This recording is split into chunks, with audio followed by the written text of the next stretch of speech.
Okay. Lucian, I'm gonna be sharing the presentation from my end if you need to assign me screen share after you.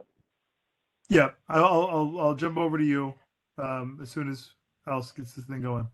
Great, All right, thank you. well, I've already done the introduction, so just to say, this is the Environmental Protection Committee meeting for Manhattan Community Board 1. I'm Alice Blank, the chair of the committee, and we're here with Wendy Chapman, the co-chair, and Lucian Reynolds, who's assisting us tonight, district manager. So we're going to start off with the number one item on the agenda, which is the Lower Manhattan Coastal Resiliency Quarterly Update by Jordan Salinger from the Mayor's Office of Climate and Environmental Justice. He's going to tell us how to pronounce that.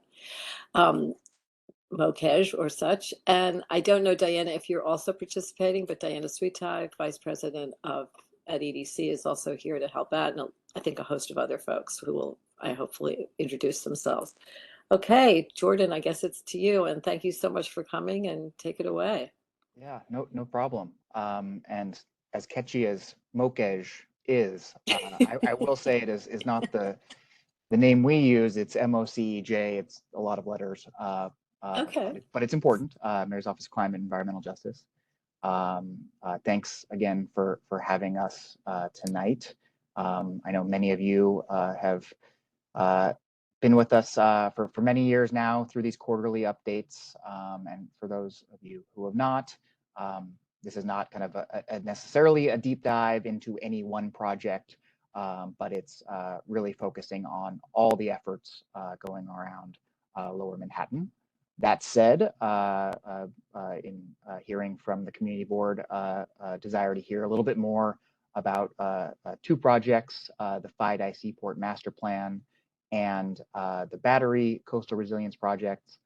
We have focused a little bit more time on those and have put those at the top of our agenda, recognizing that kind of our full presentation is a little bit lengthier. And so wanted to get those kind of focused on at the beginning. Just one other note, joined by many other colleagues, folks from DOT, a few different teams at EDC, Parks, DDC, and obviously our colleagues at Battery Park City Authority as well as there may be other agency folks lurking around as well. Gives you a sense of the number of teams and dedicated folks working on these efforts. So with that, let's get into it. And Diana, if we could go to the next slide.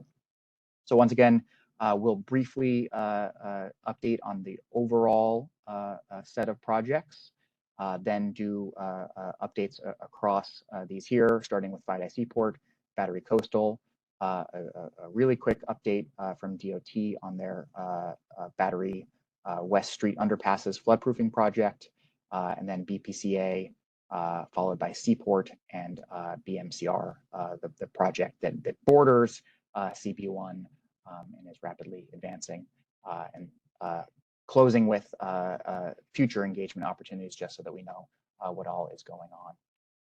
Next slide.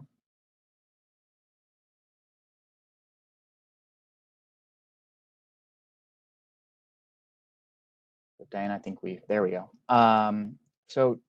I think it's always, since this is the first meeting, quarterly update in 2023. I just wanted to take a beat and recognize all the progress that has been made across the projects in 2022. Specifically, breaking ground on that BMCR project. You can see the smaller image down at the bottom, from where we started to being actually constructing these things. It's been quite a journey, but you know, we're kind of entering kind of a more complicated, you know, moving away from primarily planning to building. I know that you know, hearing from the community board over the years of you know, desire to move, you know, I think this was a great moment for the entire LMCR team. We finalized design on the Battery Coastal Resiliency Project. We were awarded the largest possible BRIC award. This is a FEMA grant for the Seaport Coastal Resilience Project. Design was finalized on the South Battery Park City project, and you'll be hearing from that team later tonight as well. And the Northwest Battery Park City project commenced progressive design build and is rapidly moving as well. So just want to take a moment to reflect on all the great progress made across the portfolio. Next slide. I know this is something that the community board also makes sure that we include in our presentations. You will notice this number continues to trickle up. All in, we are at 1.7 billion, encapsulating city, state, and federal dollars for these efforts. I will not spend too much time on any of these because I'll be getting into their progress on the next slide, but you can see here, and we can refer to other presentations on the constellation of projects, all of which are rapidly advancing into past design and into construction. Next slide. So you can see here, really wanted to give a sense of where we are with these various efforts. I mentioned before, the BMCR project construction is beginning. I will kind of group the next two together, the South Battery Park City Resilience and Battery Coastal Resilience, which both are breaking ground later this year. And then the following two kind of grouped in an own category after that, with Northwest Battery expected to break ground in 2024, and Seaport Coastal Resilience, our newest effort with design only just beginning this year and construction starting in 2025. And also the kind of very important distinction that we still have some years ahead of us for the FiDi Seaport Master Plan, but design is continuing. Folks know the kind of complexity and challenges associated with that project, but also giving kind of community more time to influence the design process itself. So here you can see all the efforts advancing. Next slide. And so with that, I will pass off to the EDC team. I believe it is Alexis or one of her colleagues to begin our program for today. Great. Thanks, Jordan. Can you all hear me? Yep, thank you. Excellent. Hi, I'm Alexis Taylor. I'm Vice President of Climate Resilience at EDC. And tonight I'm joined by Ronnie Dietz from Arcadis, who is our lead consultant on the design team. And we'll be providing updates on the FiDi Seaport project. The image you see here, I hope, is a familiar one to you all from the master plan, which was released in December 2021. I'm not going to go into all the details of the master plan, but I do encourage all of you to go to our website. The master plan is up there, and also all of its appendices. Maybe not read all of its appendices. There's over 1,000 pages documenting the work that the project team completed in the prior phase. But just to call out some of the key features of the design that you see in this rendering, you'll see two levels of flood protection. There's a lower level that protects the area from daily tidal flooding while remaining close and connected to the uses along the water's edge. And then there's an upper level that's tall enough to protect from the 2100 100-year coastal storm. What distinguishes this section of LMCR from others is that it extends into the water up to a full city block at some locations. And so that's up to 200 feet. But the master plan not only provides for flood protection, it provides brand new entrances to the waterfront. It enhances the public waterfront experience. And it includes improving existing destinations and creating a new multi-level waterfront experience. So the master plan is really intended to be a guiding document for long-term decision-making. And most importantly, as a master plan, it lays out the guiding principles that are really fundamental to the work moving forward. Next slide, Diana. So speaking of moving forward, I want to provide an update on where we are today and when you can expect to see the next design updates from us. So we picked up the master plan this past July with phase 5, during which we're continuing to refine the design inputs as part of kind of our key work streams. This summer, we will be beginning phase 6, and also sharing with you the design updates as part of kind of an open house and a larger public engagement effort that you see kind of happening at the end of phase 5 and leading into phase 6. Phase 6 is really about taking the refined inputs to develop a schematic design of the core elements of the project, and then continuing to progress kind of the conceptual design elements, what we're calling the topside and on-land elements of the project. Phase 6 will also conclude with another open house in which those design updates will be shared with the public. And then phase 7 is really where we'll advance elements of the schematic design to take them to 30%. And also complete some of the conceptual design and topside elements of the project. The whole goal of these next 3 phases of work is to get the design to a place where we can really begin the environmental review and permitting process in earnest. As you'll see represented in the bottom line, community engagement is occurring throughout. But just to let you know what we're doing right now, since I joined this team in October, we've been continuing to socialize the master plan and advocate for its implementation. So in December, we held a meeting of the Climate Coalition of Lower Manhattan, which is chaired, of course, by Tammy. And in the next couple of months, you may all hear or actually participate in meetings that we're having with community-based organizations. This past week, we met with the Seaport Coalition. Next week, we're meeting with the FIDI Neighborhood Association, and we have upcoming meetings scheduled with MAS and Waterfront Alliance. The purpose of these meetings is to get more focused kind of stakeholder input from advocacy and interest groups, also to build a broader base of support, and ultimately, the feedback will be driving some of the design updates. We'd love to share with you all a list of CBOs that we'll be reaching out to, and you can let us know if there are additional community groups that you think we should be meeting with.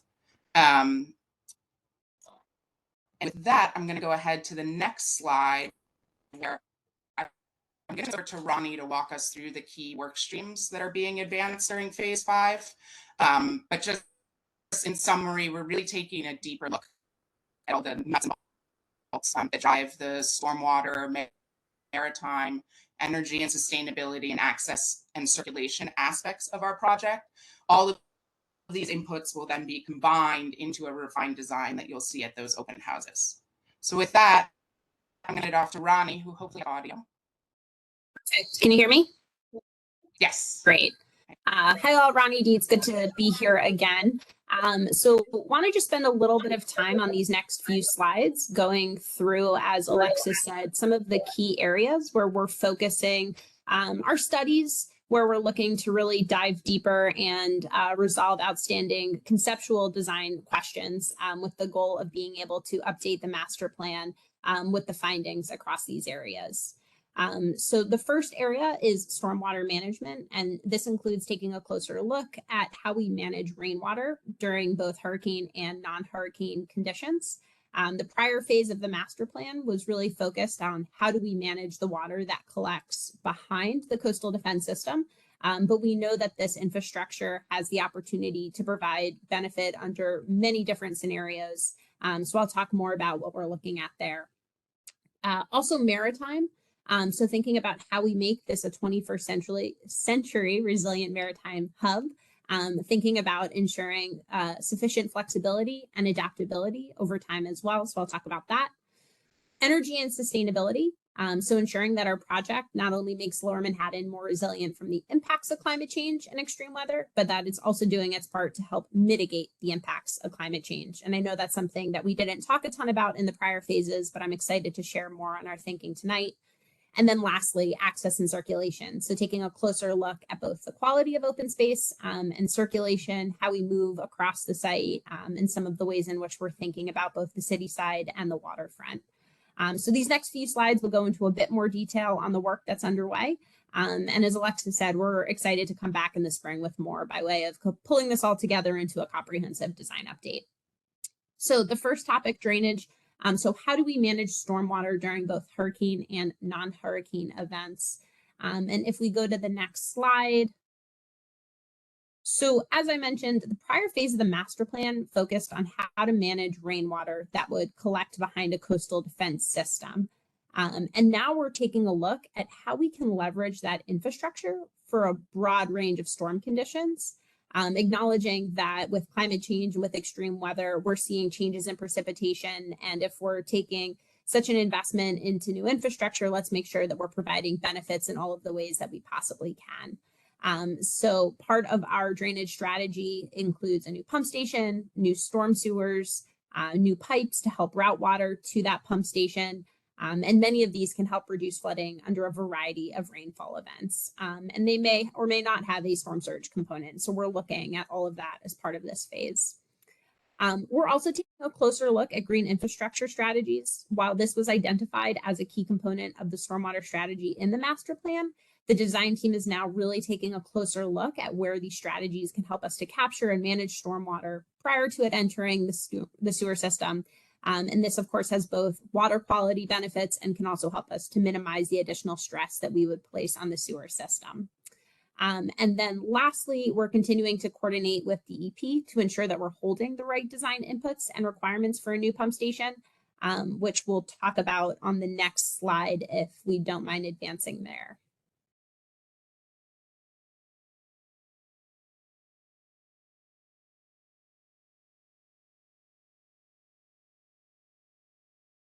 Great. So to just help quickly orient on the graphic, because we're looking northwest, so you can see Whitehall Ferry Terminal and the Battery Maritime building kind of in the center of the screen. And what the slide is laying out are two potential locations that were identified during the master plan as to where we think that a pump station could be feasible to site within Lower Manhattan. So the first is on the left-hand side of the screen in blue, and it's at the U.S. Coast Guard site. And then the second is on the proposed shoreline extension or newly proposed land, and that's in the general vicinity of, say, Pier 6 and Pier 11. And there are a few key elements that we're studying to determine where is not only feasible to site a pump station, but also thinking about where makes the most sense in terms of integrating it into other uses across the site and within the existing urban fabric. So on the technical side, some of the things that we're looking at is first, how does the pump station connect to the interceptor? So acknowledging that this pump station would pull water from the large combined sewer that normally takes flows to the Manhattan pump station, and thinking about how we can tap into that sewer and how easily we can do it in select locations versus others. Next, ensuring proper access for DEP operations and maintenance, thinking about both horizontal and vertical clearances. Our team has been going out and visiting pump stations across New York City. So we have visited Gowanus, we have visited the Manhattan pump station, really to get into greater conversation with DEP and the operators and making sure that we understand their needs as we advance the design here. And we're also looking at how a pump station would interact with other uses or other assets across the site. So thinking about the fact that this is a heavily maritime focused area and making sure that we're integrating those uses in such a way that just make the most sense for the urban condition.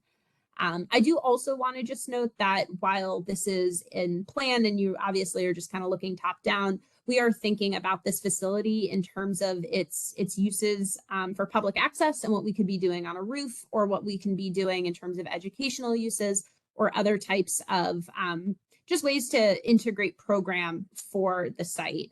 Obviously, a pump station that's being used during emergency conditions is something that we need to think about more broadly in terms of the function that it provides on sunny day conditions. And we are continuing to engage DEP in understanding what they would want to see in terms of just parameters for public access and program on the site. But they've been quite open based on the ideas that we've been talking to them about to date. I think we can go over to the next slide and we can switch gears over to maritime. So this is really thinking about how we make the financial district and seaport area a 21st century resilient maritime hub. And if we go to the next slide, so I know I don't need to tell this group about the importance of the different maritime facilities that exist within the CB1 study area. When you think about the Staten Island Ferry, Governor's Island Ferry, New York City Ferry, the heliport, and more. And what we're really doing here is ensuring that we are not only evaluating the different scenarios for today, but that we're also able to accommodate future growth or future opportunities across the site and ensuring a design that remains flexible to these future needs. So our key maritime planning goals are shown on the screen. So you can see that resiliency is, of course, a priority, ensuring that we're creating new resilient ferry terminals, thinking also about how we perform during storm events and making sure that these facilities provide just the function during non-storm conditions. Goal 2 is about efficiently connecting and accessibility. So thinking about accessibility for all. And you can see that in the universally accessible connections to the waterfront. I mentioned adaptability and flexibility. We just know that there's a lot of opportunity along this waterfront, and we're trying to design really a project that is flexible to what those needs are, and continuing to coordinate with different stakeholders and getting quite a bit of maritime feedback to ensure that we're accommodating those uses. Goal 4 is technically integrated with infrastructure and security needs. So again, this goes to the myriad of conversations we're having right now with different stakeholder groups, including FDNY, Harbor Ops, and more, to make sure that we're developing something that meets all of these different needs. A sustainable design, which I'll talk more about in the next section, but acknowledging that these new ferry terminals really present an opportunity to think about sustainability and think about performance of these facilities, not only thinking about how we minimize carbon, but even the opportunity to do more in terms of energy generation with solar panels and otherwise.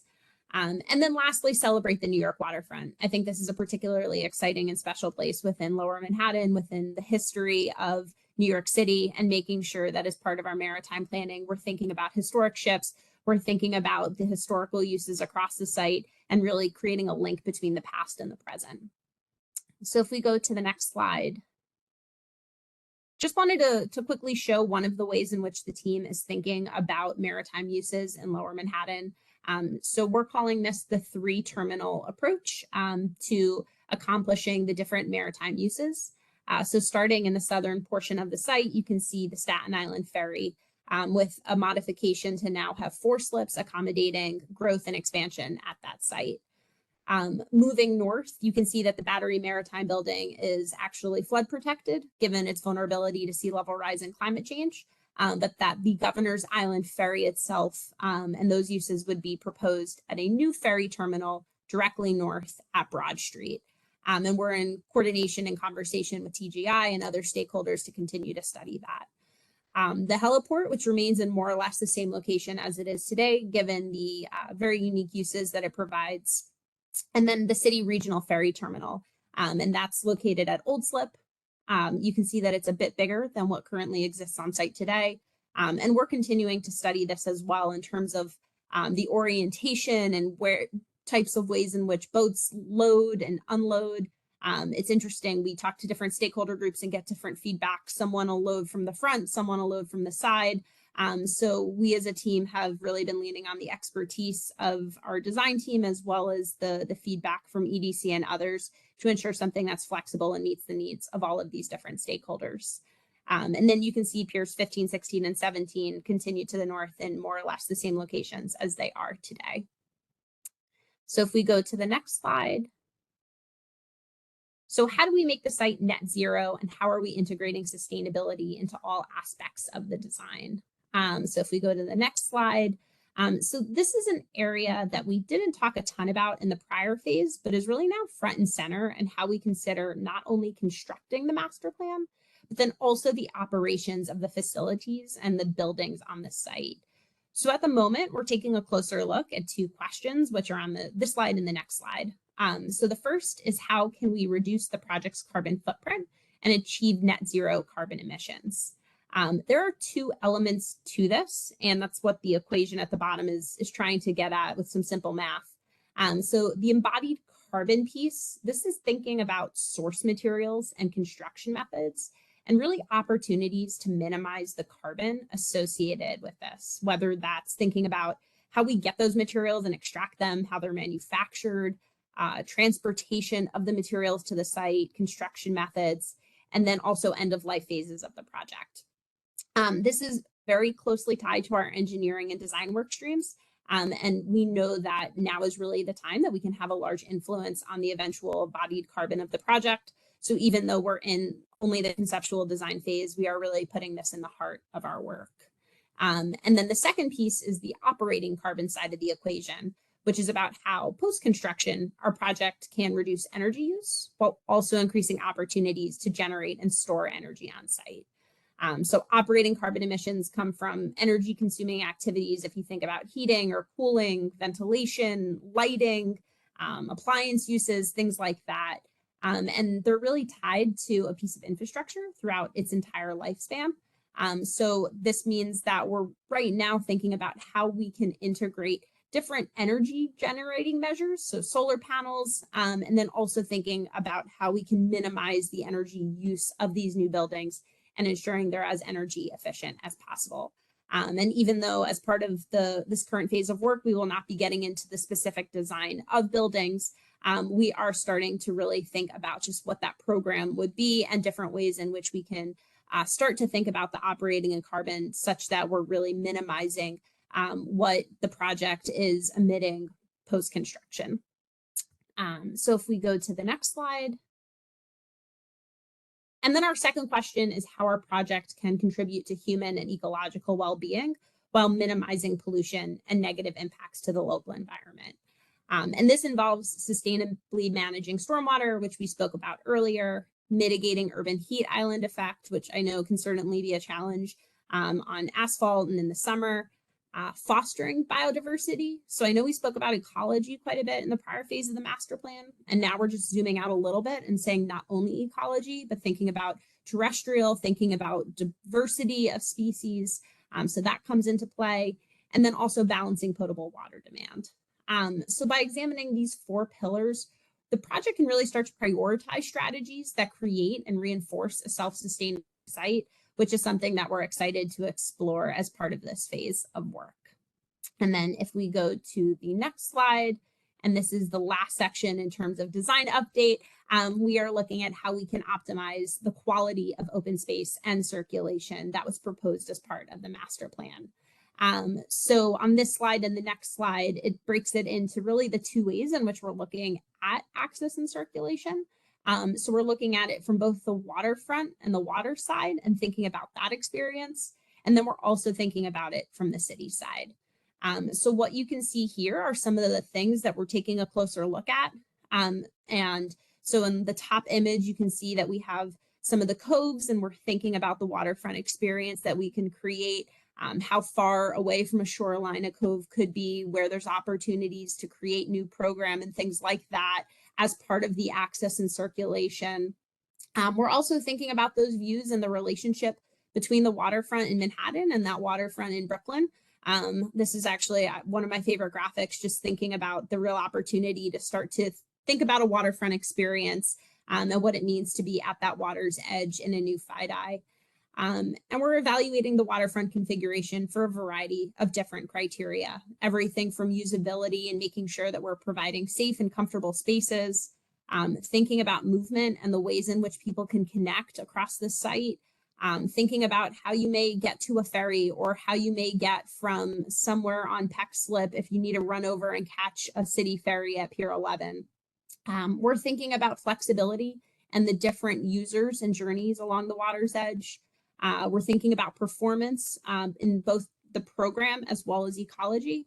And then also trying to cite all of this, of course, within the constraints of the project, whether it's responding to flood protection, access, maintenance, project footprint, or other types of needs.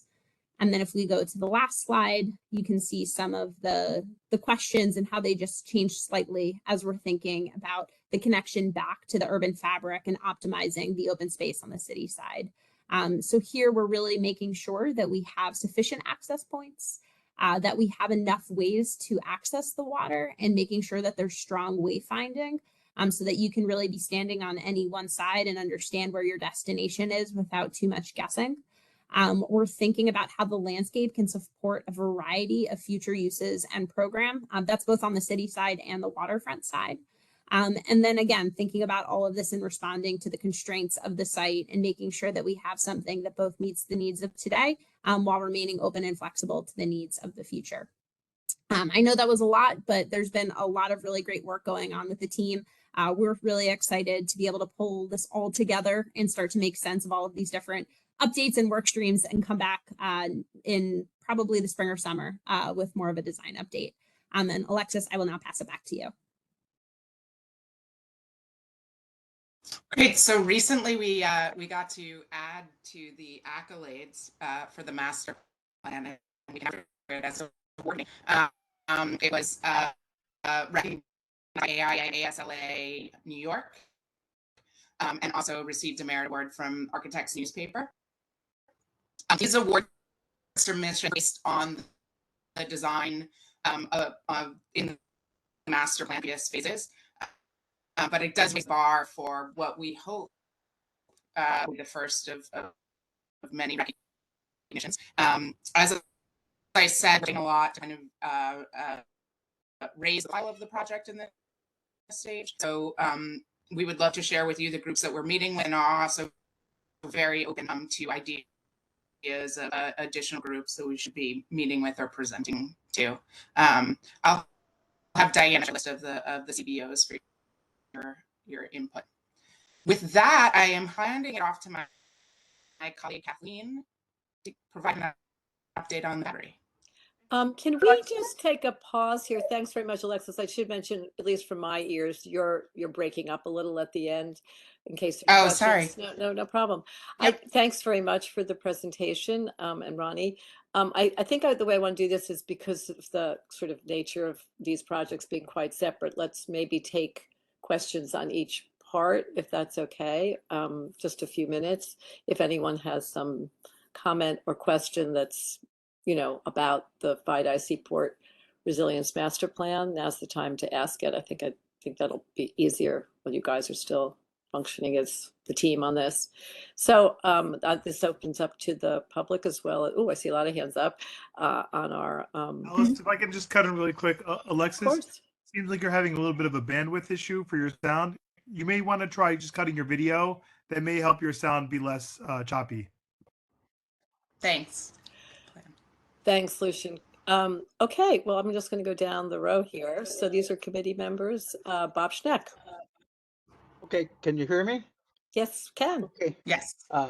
Firstly, I want to say that this is an incredible leap forward for the entire project, and I really think that the idea of thinking of a master plan and a shared city community framework for long-term decision making is a massive step forward for all of this, and really the thinking is starting to show here, and there's really some good work going on.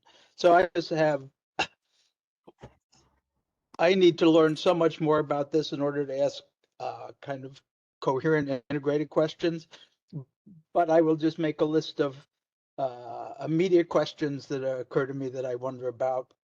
One is, do the ferry terminals presume that we're going to have only electric ferries, and is that what we're planning for the future? And is there an electric ferry future imaginable even for the Staten Island ferries? If this is a plan for along the East River, is there a plan for a net zero downtown to go with it? So is there another group that's planning how we achieve a net zero downtown and how are we going to work toward that? I was wondering, I've been a lover of the South Street Seaport for many years, and so I was wondering how that's integrated into all this. I was wondering if there's any soft ecological treatments that are coming into this at all, or is it kind of, it doesn't look like it's a hard barrier driven kind of approach, but it looks like a kind of balanced one. So I'd like a little more insight into that. Finally, I was wondering about, I've always learned over the years that there's a problem between storm runoff and sewage. And I was, and that's endemic to the systems in New York. And so I was wondering if, you know, how that gets handled, how you separate this stormwater from what's in the sewer system. So those are my questions. I hope it's not too many.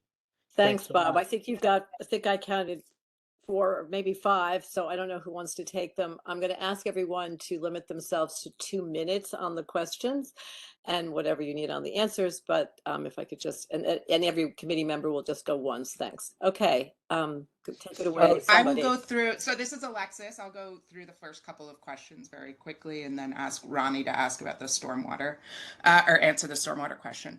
In terms of ferries, there are obviously many ferry operators. We have met with many of them. Electrification of ferries is very much a strong priority and interest of EDC. And so while we cannot presume that all operators would electrify by a certain date, our goal is to create a flexible infrastructure that will allow for electrification in the future. In terms of soft ecological edges, one of the goals is to provide for enhanced ecology along the waterfront where feasible. And that will continue to be true in kind of the next iterations of design. Along with that, we're also looking at kind of enhanced terrestrial environments and also looking at educational opportunities along the waterfront that can kind of teach about the East River ecology. For the storm, I might have missed one, but I'm going to ask Ronnie to answer the stormwater drainage question really quickly. So I believe the question was about stormwater runoff and sewage and how that gets handled and what gets separated. And I will say that I think you said that quite well, that it is a challenge in terms of just what the sewer systems were designed for. And with an ever-changing climate and with extreme weather, we're seeing more rainwater come down in intense ways that then the sewer is able to really provide capacity for. So we're addressing this in a couple of different ways. So the first is really through green infrastructure and thinking about how we can manage stormwater and capture it before it enters into the sewer system. So that's really our best opportunity to help manage that rainwater on the site. And that's really all of the green space that you start to see on this graphic, and making sure also that we're managing all of the stormwater on this newly created space within this newly created space. As it relates to the combined sewer system, so 2 pieces to note on that. Within the shoreline extension, it will be a separate sewer system. So any new pipes that will be constructed will separate out and ensure that combined sewage is routed to the Manhattan pump station and over to Newtown Creek for treating, while stormwater can be managed on site and discharged into the East River. As we get to the pump station, though, it would be a combined sewer wet weather pump station that's really only intended to be used during emergency conditions. And we are actively working with DEP to think about screening and floatables and other types of barriers to ensure that we're doing everything we can to limit discharge into the East River. But again, that's really just during a very extreme weather event, when the goal is to get water out from behind a coastal defense system. And otherwise, the intent is for water to continue to work its way to the Manhattan pump station and be treated. Thanks very much. I think that covered most of the ground, I hope, Bob. 2 things, 2 tiny things, and big things. Is there a net zero downtown plan that this integrates with? And I really love the South Street Seaport that we have with the ships and everything. I was wondering if does that factored in the plan? And then I yield. So I can't speak to an overall downtown plan, but I will tell you that the way in which we're envisioning this plan is it extends beyond the waterfront to kind of bring principles of resilience and carbon reduction into the neighborhood as well. So we're very much looking at it as kind of integrating and encouraging those activities within the neighborhood, but obviously jurisdiction overall downtown, I can't speak to.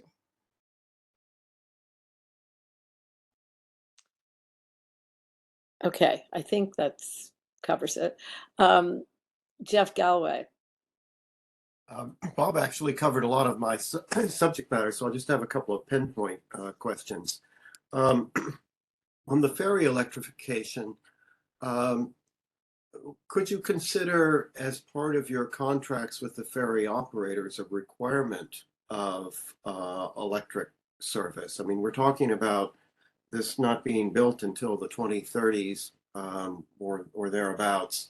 And we know there's a lot of advancement in the electrical vehicle and electrical ferries going on right now. So it seems to me that would be a reasonable requirement to impose as a condition of being permitted to use those ferries. So that's one point that I'd like your reaction to. And the second point, on the stormwater overflow, it was unclear to me, the pump stations that you were showing, what the function of those new pump stations are and how they differ from what the sewer and stormwater system is today. And then related to the pump stations, if you could give us an idea of what they look like above ground, are they going to cover that entire shaded area, or is that just an area into which at some point maybe one would be built? You know, are they 15 feet high with blank walls and and 30 by 30 feet? You know, what do they look like? So those are my questions. In terms of ferries, we haven't gotten far enough along.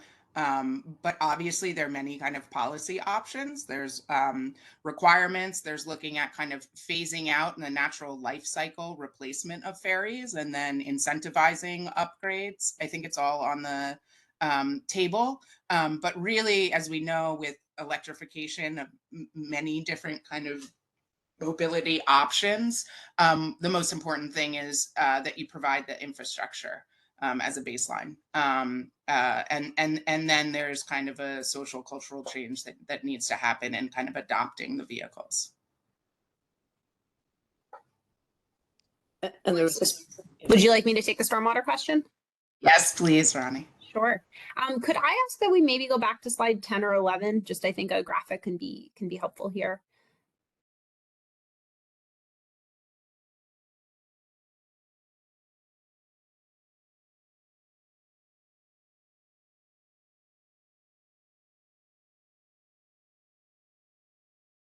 This is great. Thank you. Oh, perfect. So the first point in terms of the need for a pump station. So one thing that is important to mention is that between BMCR and between the FiDi Seaport neighborhood will be a closed interceptor gate during storm conditions. And what this interceptor gate will do is block flows from reaching the Manhattan pump station during these extreme weather conditions. This is part of the FEMA certification accreditation process for the BMCR project to ensure that they can create what's called a complete compartment and really do everything they can to keep floodwaters out from entering into that neighborhood and into that stretch of the BMCR study area. So what that means for then the FiDi Seaport neighborhood is that our flows have nowhere to go during these extreme weather events when that interceptor gate is now closed. And what we are looking to do is ensure that we don't get into a scenario where we just have sewage backup or rainwater backup unable to make its way to the Manhattan pump station. And that really became the driver for us to look at, well, what could a pump station in Lower Manhattan look like that could help to manage the FiDi Seaport neighborhood. We're also continuing to study if it has an opportunity to provide benefit even beyond just the FiDi Seaport area. But that is the impetus as to why we are looking at this piece of infrastructure. It's also, if we go to the next slide with those blue rectangles, a pump station will be smaller and it will not take up the entire space that's on these blue parcels. These were just two areas that were identified for further study. I can also say that based on some of our early studies right now, the Coast Guard site does not really look feasible. It's quite challenging to tie into the interceptor at that location, given it actually, the interceptor is in the Battery Park underpass. And the last thing we want to do is unnecessarily touch that piece of infrastructure. So we are really looking at siting a facility within that second blue parcel. It is smaller. I would say it's probably about a third of the space that you're looking at in that blue area. It's somewhere around a 2 to 3 story building. It is not too high, but it's something that we believe can be sufficiently integrated into the scale vertically and horizontally of the other uses in the master plan as we're thinking about ferry terminals and things like that. And then we are looking at how we can integrate things such as green roofs or other types of public uses onto the site as well. Okay, thank you. Wendy. Thank you. I don't know if you can go back to the original slide with your the great design. I just wanted to congratulate you on the awards that you've won. And I'm sure you're aware that many groups are actually using that beautiful picture. Yeah, that one there, one back, that one there, in response to what we've seen from the HAT study, which is pretty much just a big wall on the west side. I wanted to ask, how far along have you gotten with the permissions to go into the water in terms of, how realistic is this concept in terms of, will it get, value engineered, and will it get, not the approvals that you want to make this beautiful, interesting, pedestrian-friendly space? I know you're going to tell us more this summer, but you've spent a lot more time. How realistic is all of these over the water and out into the water, cost-wise, and of course just environmental permissions wise? Yeah. Very good question. So, as I mentioned, the kind of formal permit process and regulatory process, as in kind of application, would begin at the end of phase 7.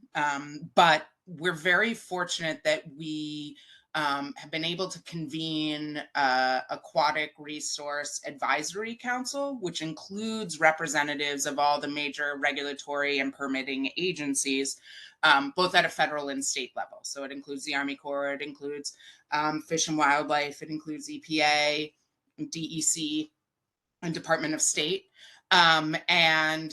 Since kind of the early master plan phases, we have been sharing design updates with them and bringing them along. I think that although I wasn't there during the previous phase, the technical documentation of why it was necessary to go into the water was broadly accepted, and in fact that it wouldn't be implementable if you needed to do the flood protection on land, as is proposed by HAT. So I believe that we will continue to bring those agencies along as we meet with them pretty much quarterly throughout these early phases of design. And again, those are informal. It's not the formal permitting process, but we believe that this is the best way to proceed in order to understand kind of what level of mitigation is needed, or what changes will need to be made in order to make sure that it's permittable. So the value engineering that's coming, do you think it's going to be severe given your limited dollars, or do you think it's the plan actually might be this beautiful? So currently we have only allocated funding to bring it through the next phase of design, but when you're saying given limited dollars, the overall master plan is projected to be about $7 billion. We continue to identify sources of funding, but it is going to require federal, state, and city contributions, along with probably some other kind of innovative financing mechanisms. That's all part of what we're advancing during this phase, but we are not at a value engineering phase yet, thank goodness. Okay, well, that's good. It's such a stark difference between what the West Side is proposed versus this. And of course, we all like this better. Thank you. Tammy Meltzer.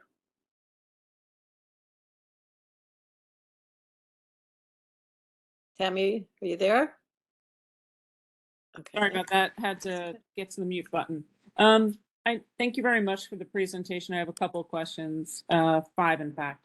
One, I wanted to double check because the photo that we see today hasn't seen very much change in the last couple of years. And one of the community questions was what kind of connections and touchdown to the water anywhere within this plan.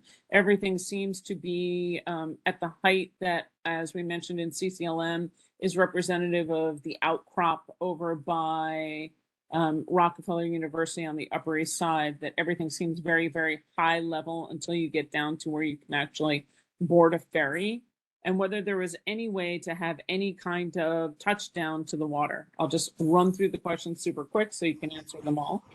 2, one of the things about public engagement that I find a bit on the frustrating side is that when we're doing engagement, the public, in terms of the community board public and other members who choose to show up, actually don't get to see necessarily what MAS has said, what the Waterfront Alliance has said, and things like that. Is there a way to have the feedback crystallized and put in some kind of notes so it is publicly accessible, so we can see what some of the other organizations are saying and responding to, and the questions that they're asking, to find out what kind of symmetry the community board has with these organizations? That's 2. Third one is the pump house. So there used to be 4 sites. I understand the Coast Guard site was a little bit like a squirrel site, so that one's gone. Then there were 3. And this presentation, if you can switch to that slide, you said it encompasses 2 out of 3 of what was originally proposed 4 sites. So obviously what happened to the 4th site and why was that not considered? And can you also talk about what is the main priority on your siting of these? And how can the community advocate and drive? We've talked about obviously dual usage for a location like that, but not, a green roof is really nice, but we're looking for active public space. So if it's a building with a pretty green roof and that's it, that doesn't necessarily benefit the public realm to the same extent that some kind of adaptive reuse on the rooftops could be. Or why, example, could it not be integrated into one of the new ferry piers?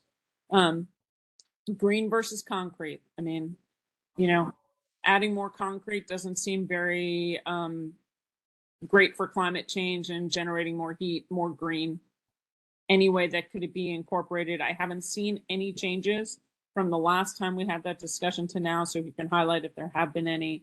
And then one of my favorite sort of frustrations on this is I really do not understand why we would choose to landlock a historic Battery Maritime building that is specifically designed for maritime use. I know there are issues, but is the only way to protect that building is to close it off from any possible potential use. And there is no public use of the water that is not generated by a commercial usage in this project. I see nothing here. So I look and say to myself, is there a way that with the Battery Maritime building, you could build out into the water as you are with all the other piers and in every other location, and find a way to have some kind of public use. I think, for example, of the discussions we've had on the Hudson River Park Trust about the Apollonia, that is doing last mile delivery with sail, not by power, but by sail. One of the greenest ways to do last mile delivery. There's no opportunities in here for that because of the berthing and the docking needs for historic boats. So those are my questions as fast as I could read them, Alice. Thank you. Well Thanks, done, Tammy. guys. So I will answer your question about documenting the stakeholder feedback, which is very important to every phase of this project. And I will tell you now that we will be documenting that feedback and publishing it to the website. I don't want to promise that we will directly identify the groups without their permission. So there is a chance that we may document it more generally, but yes, in general, at every phase of stakeholder feedback will not only be documented, but as part of the deliverables, they will be posted in a form that and updates to the website. So in other words, with MAS, you can't say that it's MAS. I don't know that for a fact.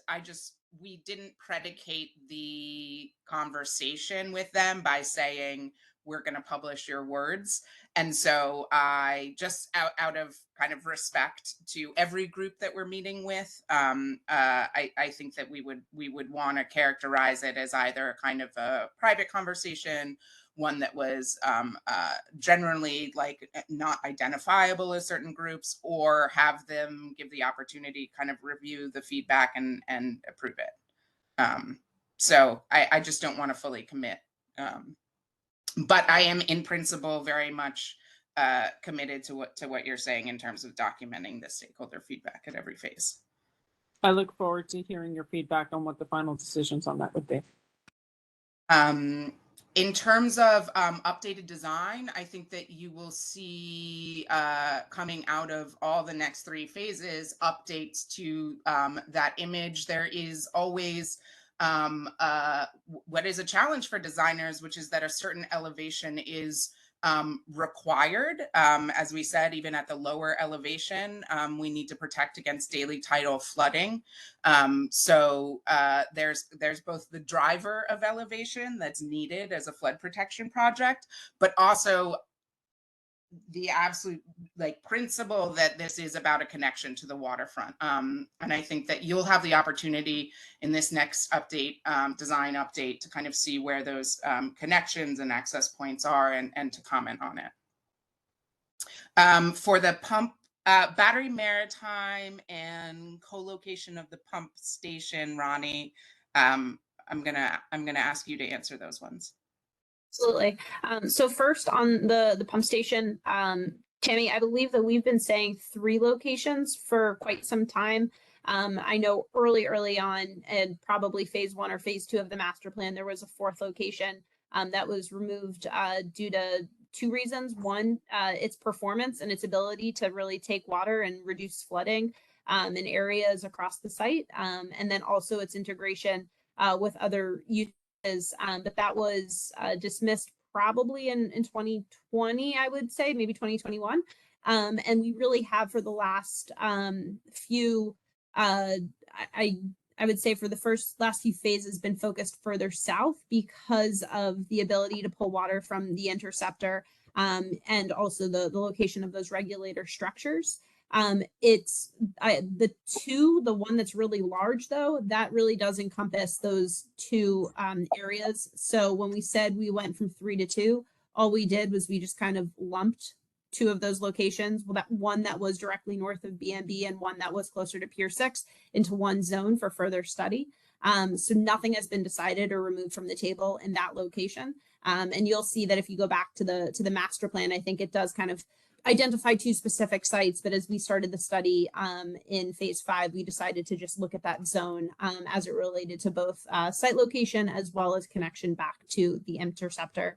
And on the public access and the active programming, duly noted, and something that I will take back to the design team for us to continue to look at.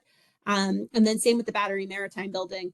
Understand the desire for some maritime uses at the site and also for public access. Those are still things that are actively being studied. And then we hope that we can share more with you at by way of a progress update at a future CD1 meeting.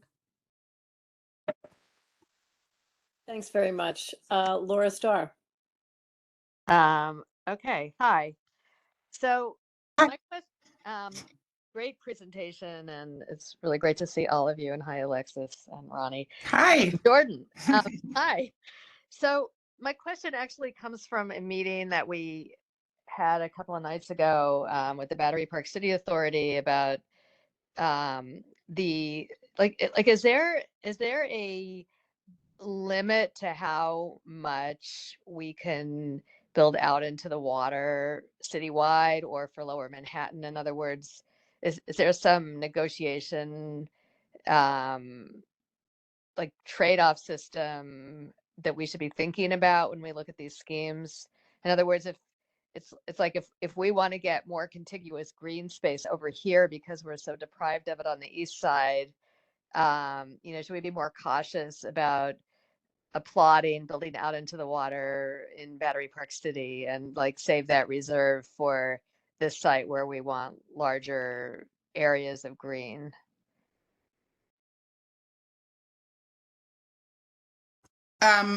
You know, I think from the I can't speak to the perspective of regulators, but adding any structure, not just fill, but any structure in the water is weighed very, very heavily in terms of impacts. And then obviously seen as something that needs to be offset with mitigation, oftentimes mitigation above and beyond even just what your initial impacts are. But it's really treated on a project by project basis. So Okay. I can't speak to kind of the trade-off. And when you think about the trade-offs here, since you're already having to go ask for this intrusion onto the water, you know, are you looking at if you went a little further in one or two places, you could actually get more meaningful green space here, like, you know, we have at Rockefeller Park in Battery Park City, like, you know, a sort of a small sheep meadow for Lower Manhattan on the east side? Is that Yeah, so the view that kind of the regulators take as an initial screening is avoid, minimize, and then mitigate. And although we've made a case, not as part of a formal warrant, that it can't be totally avoided here, I will say that every part of our design is intended to minimize the in-water impact as much as possible. Okay, I just wanted to put in a pitch for sort of along the lines of what Tammy was saying. You know, when with your open space criteria, I think having the green space, not just for ecology, but for people to really breathe and relax and unwind and kind of homesteady and ideal, as much as that can happen here. You know, not near the heliport, but in, you know, more quiet places. I think that would be a real asset for people who live and work down here. Okay. And Ronnie, did you have something to add? Yes. One thing I do just want to note is in discussions with the regulators as part of the Aquatic Resources Advisory Council, we're right now discussing the purpose and need of the project being flood protection and needing to maintain space to site flood defense and then access to the unique maritime uses along the waterfront. As it relates to open space, we're really focused on how we can replace what exists on site today. But I did just want to clarify, because in the regulatory literature and precedent, open space would not be a sufficient argument as to why you can extend into the shoreline. Okay. So at least in this project, I just wanted to clarify that it really is the need to site the flood defense and provide that universal access, that access for all to these maritime uses that is driving the in-water footprint. And then of course we are working closely to think about how we can best leverage and utilize the space that's created on top. Okay, well, I would just like to say, and this is not about this project, but it's looking as a member of this resilience committee for all of Lower Manhattan, that, you know, at some point the need for green park, meaningful green space has to be on equal footing with the infrastructure needs of like the traffic on 9A and some of these other things. And I'm mostly saying this to Jordan because it's not about this particular project. And thank you again for all this great work. I'm through. Thanks. Thanks, Al. Thanks a lot, Laura. Well, that's a great segue because I have a feeling that our friend Rosa Chang will be bringing up parks here. So Rosa, take it away. Hi. So first of all, I want to say hi to Jordan and Diana. So wonderful to see you guys. Secondly, I'd like to join your climate committee because now that we finally have City Hall's backing for Gotham Park, and we are hoping to connect to the work that's going on at BMCR and FIDI Seaport Resiliency, it would really be wonderful to know what's happening and coordinate in advance. And then the other thing I wanted to say was that since we know that the build out is happening specifically because of the stormwater threat, if we already know that it needs to go, and I've said this before, but if we already know it needs to go up, let's say 15 to 18 feet to protect the land, then rather than fill that with clean fill, if we could consider putting some parking with clean fill on top and then all of the open space that you are already planning, but rather than having 18 feet of clean fill, if we could start trying to address the agency vehicular parking needs that we have in our community and getting that basically under dirt, I think that would help our community feel much more like a community than a parking lot for agency vehicles, and that would be enormously helpful. Since you have to fill it with 18 feet or something anyways, I would love it if we could consider that very seriously. And the reality is that building a parking lot is not going to cost anything in relation to the $7 billion cost of this entire endeavor here. So just want to underline that.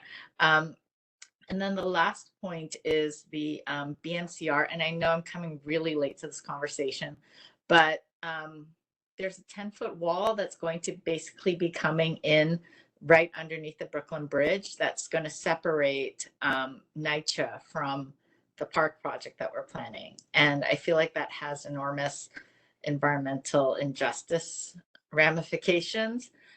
So if we could consider that or have a discussion about that in partnership with NYCHA, specifically Aixa Torres, I think that would be an incredibly welcome conversation so that we all know what it is that we are dealing with that, you know, may be built incredibly soon.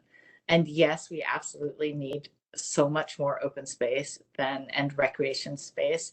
And this is an opportunity to get some in this neighborhood. So I welcome all of it. I ditto everything that Wendy said about the design. It's beautiful. And, you know, I hope that we are able to get as much of this intact delivered as soon as we can get it. Thank you guys for doing really important work.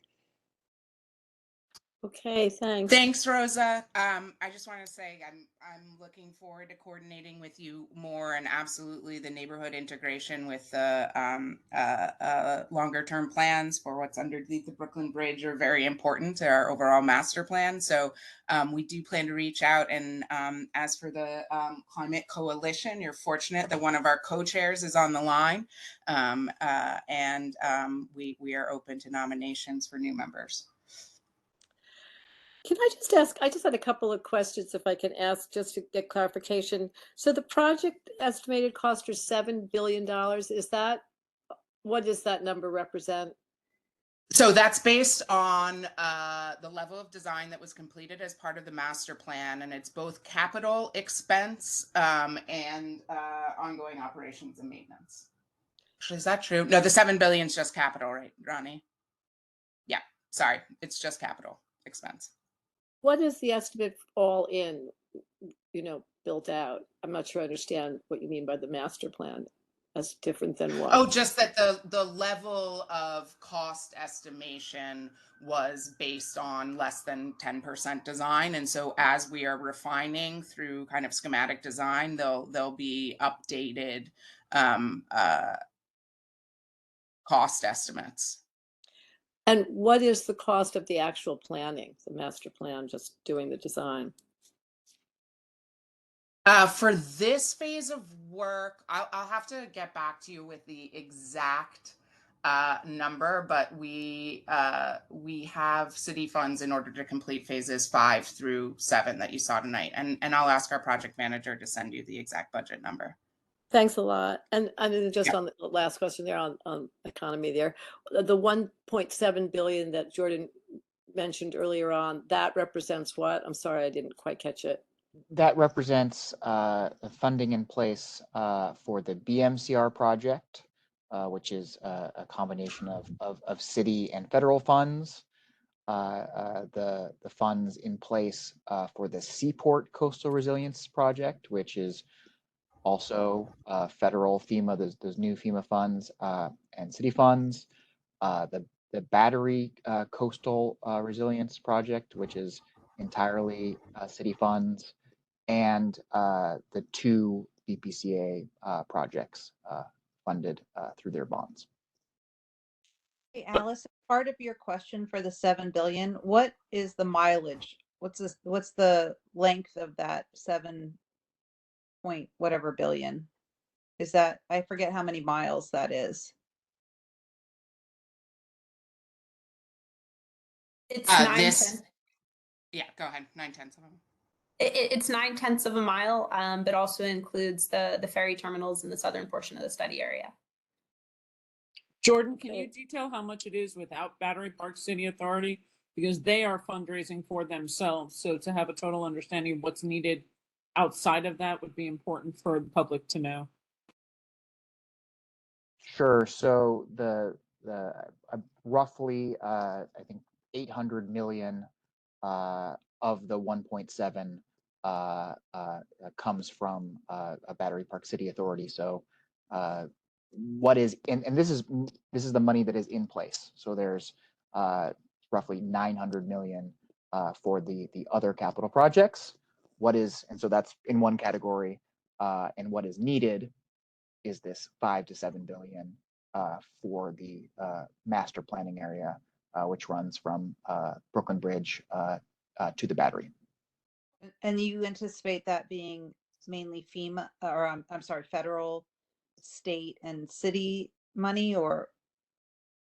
Yes, I mean obviously the challenge here is a large one. I think you can see on kind of the other projects that they were some combination of federal, state, and city. I think we will try to go to the federal government and get funds through the IIJA, Infrastructure and Jobs Act.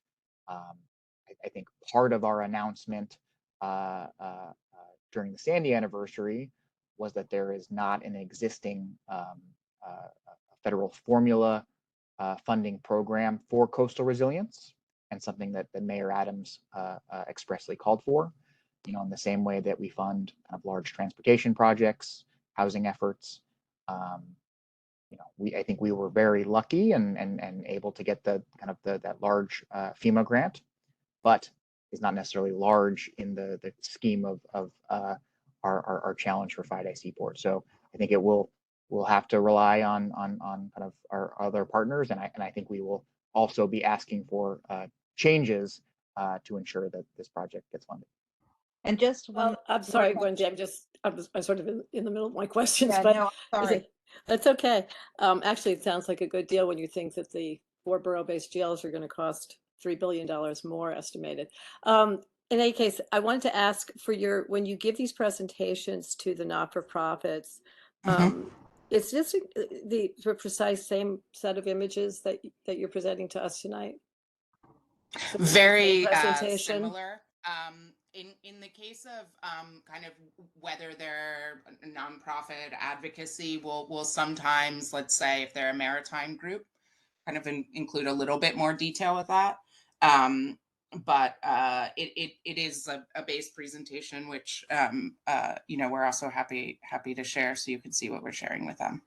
Right. I ask it because and I know this will come up, and I don't want to belabor this point, but it comes up a lot. But more is more here, and it would be great. It is true what Tammy said, that we've seen the same couple of images now for quite a few times, and it would be really helpful. And I know that when Jeff was asking about the scale of the pump houses, these are obvious questions that come up, and we really would love to be able to see more. And I suspect there is more to be seen.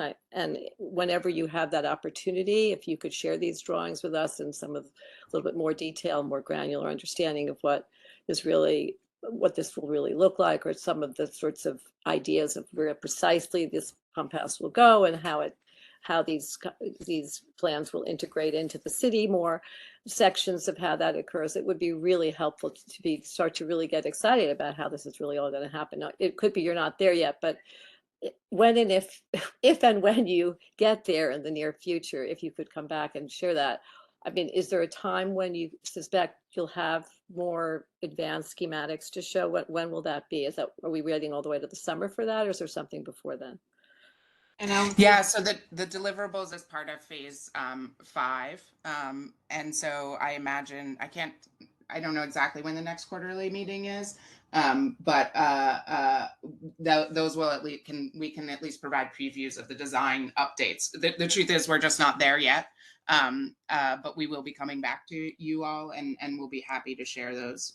Yeah, because we really need that. And I think we could only be helpful. It would more helpful to you if we were able to engage a little bit more granularly on these plans, and better understand what we're really looking at. But it's a very seductive image, and I also congratulate you on the award, well earned. And I guess we should, I see one more hand up, and I know Tammy wants to speak also, but David Sheldon has not spoken yet, and then Tammy, and then we'll move on to the battery, which I know is your next project. Go ahead, David. Thank you. I will keep it short because I think many of you already know what I'm going to ask about. I want to reiterate my colleague, Mr. Schneck's inquiry about the South Street Seaport. And I want to start with a perhaps inspiring notion, which is in 3 years' time, there is an op sale proposed for New York City. I don't anticipate that this plan will be ready by then. The rhetorical question is, where would you put those boats in this plan? I see no enlarging of maritime space. I hear talk of maritime activity, of waterfront access. I do not see it from the water, and that is what makes a waterfront. I do hear a concern, again, seems to be very much coming from the land. The commercial spaces are being expanded, but everything else seems to deliberately preclude any maritime use. On a positive note, I do hear a desire for input. And I have gathered 13 organizations at this point with New York City waterfront experience, from kayak to tall ship. And they would be delighted. They have all agreed they would love to speak with you and give input on how to build some infrastructure into this plan. To whom should I send that list? So I would love for you to send that to Diana, who's on the line. And I will say that I'm very glad to hear your comment. We have heard that, I believe, as recently as a meeting with the Seaport Coalition. And obviously the kind of maritime tradition and ongoing importance of kind of maritime uses of the waterfront are top of mind. And so I hope that we can set up a meeting to kind of discuss more in depth, specifically what those stakeholder needs are. But should I be working with Diana on trying to pull together such a meeting? That would be great. David, That would be my I have pleasure. your list. You already sent me your list, David. I already have it, and I shared it with the folks that are working on the maritime specific stuff. So all the Okay. members on that list are already lined up for engagement when we get there, and really appreciate that. It's really helpful to us, and that feedback is going to be Well, really there's valuable. one to be But added. if your The list is South Street updated, I would love to see it. Yes, the South Street Seaport has joined it, the museum. Let's talk offline, so I can help in any way I Very can. good. I'm very happy to be doing it. Thanks, Okay, David. Thank you. I'm Thanks, David. sorry, I have to ask one question that came into me as a text that I want to just ask here. A question about how green infrastructure can be utilized in Lower Manhattan to lower the need for pump stations and provide co-benefits to the community.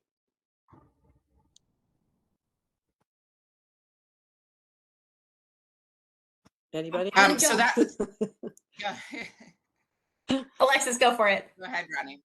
Yeah. I was just going to say that it's not an either or, but a yes and to green infrastructure and the pump station. Green infrastructure is wonderful in terms of capturing rainfall, especially for storm events that are not coastal storms that do not have a surge component to them. And that's why you see so much green space as part of this master plan, because we know how important it is to managing rainfall runoff and what a part it is of our system. The pump station is really an emergency use wet weather solution. And that is really designed to be used in a scenario when you have storm surge outside of your coastal defense and there's nowhere for water to drain from those outfalls.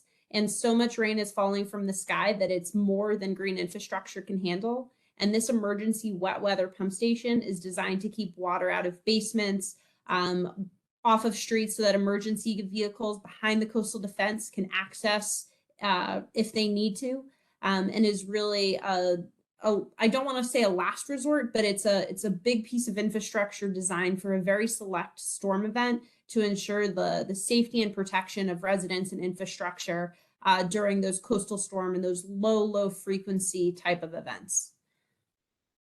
You guys give great answers. Thanks so much. Okay, my last.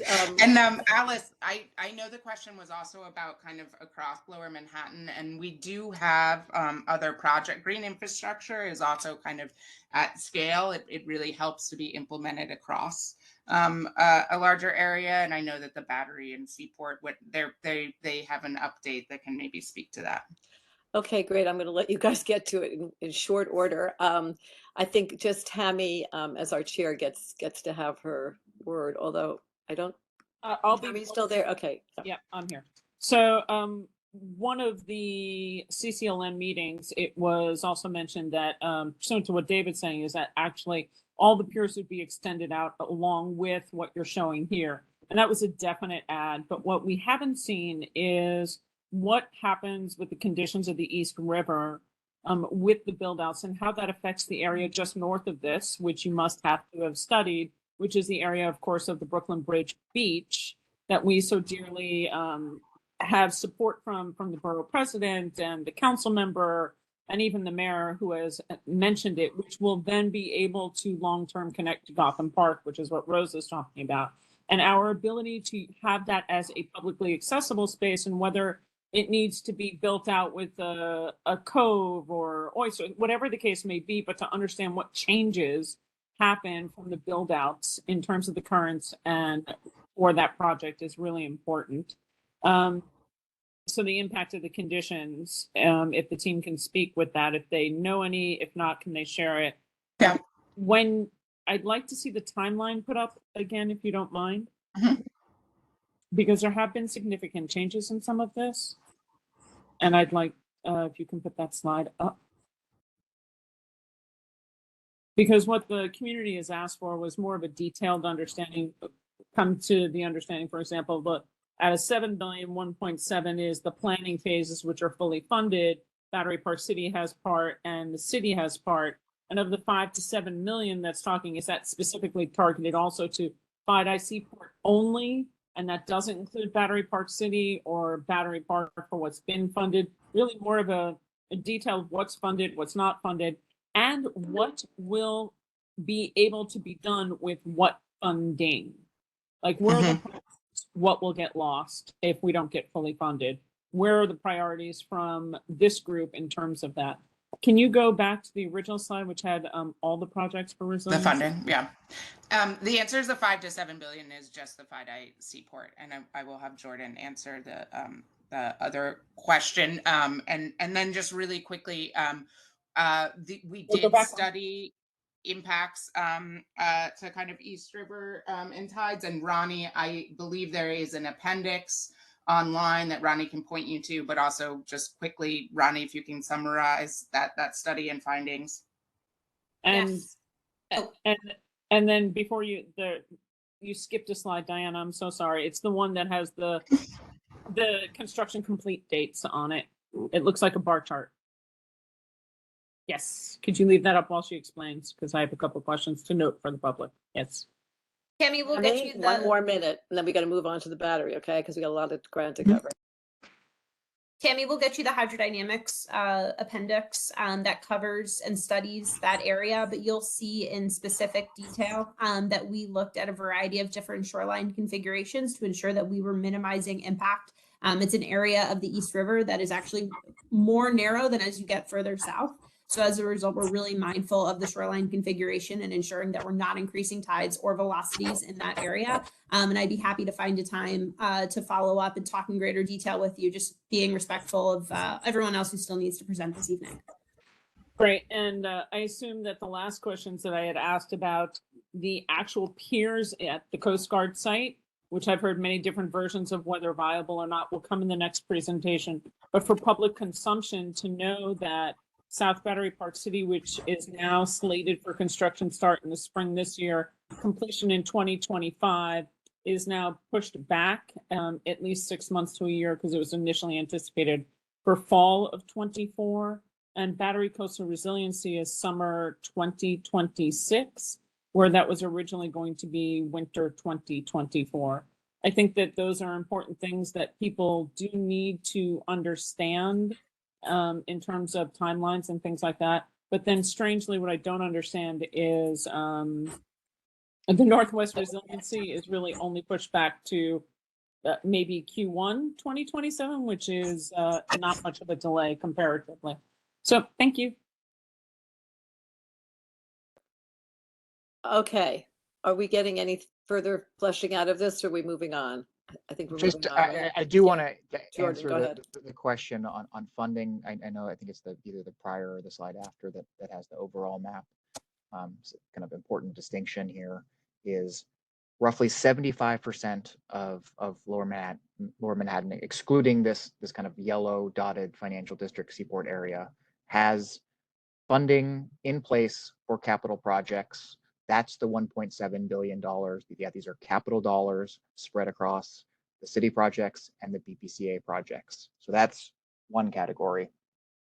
What we don't have is that 5 to 7 billion for the FIDI Seaport area. And as part of this project, we're developing, funding and financing plans. That was something that we started in the prior phases. We will further develop because this is a kind of an overall system, and we need kind of all the pieces to function.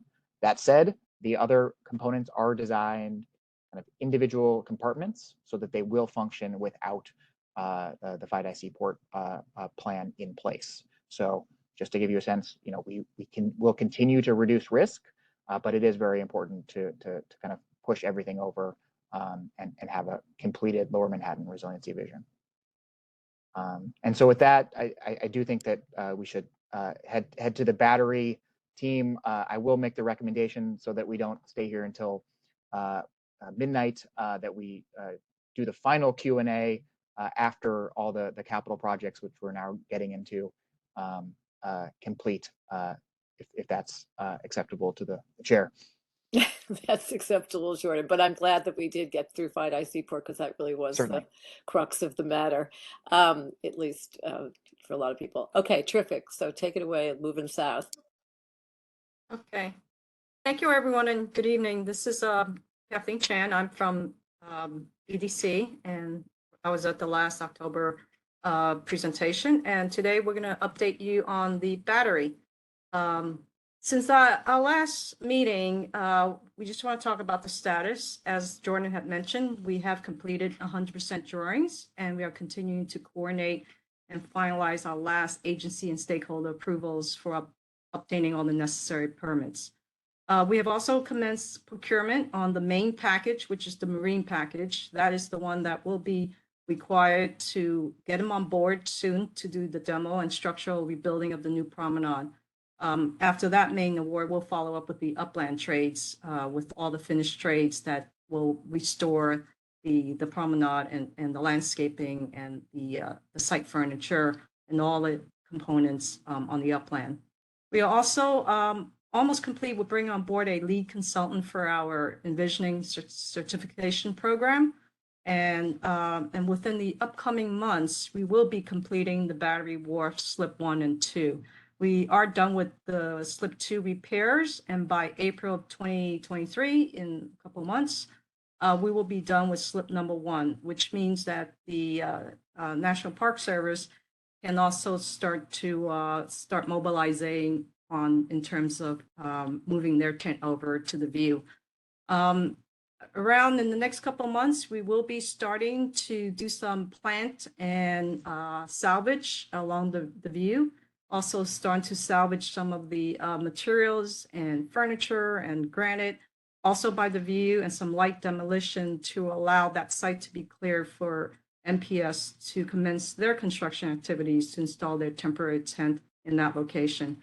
And with the piers with the slips repaired, they will soon be able to operate out of that location. The focus has been and will continue to keep the community and all stakeholders informed on what is happening at the battery. We know this is really important. We have to prevent the battery from flooding. We have to bring the esplanade up 5 feet. What we'll do now is I'm going to hand this over to our construction manager, Hunter Roberts, and he will discuss the details of the construction phasing. And we just want to remind everyone in the community that we're striving to keep as much of the park intact as we reasonably can while we try to take on this massive and very, very, very complicated project. So Patrick, I'll let you start to walk everyone through the details of the staging and logistics. Yep. Thanks, Kathleen. So right now the slide we're looking at is kind of present day up through May of this year. As Kathleen mentioned, we're working on the substructure repairs on the east side of the wharf to bring it up to a level of service for Statue Cruises to continue operating out of those slips. In April of this year, so in about a month from now, we're going to start some salvage of plant material and site furnishings over on the east side of the wharf by the View Restaurant, so we can prep that area for the eventual construction of the MPS tent, so they can operate out of there while we're working in the future. And then we're also going to be setting up a small salvage area or storage area for the salvage material that we'll be taking out at the water side of the oval. Let's go to the next slide.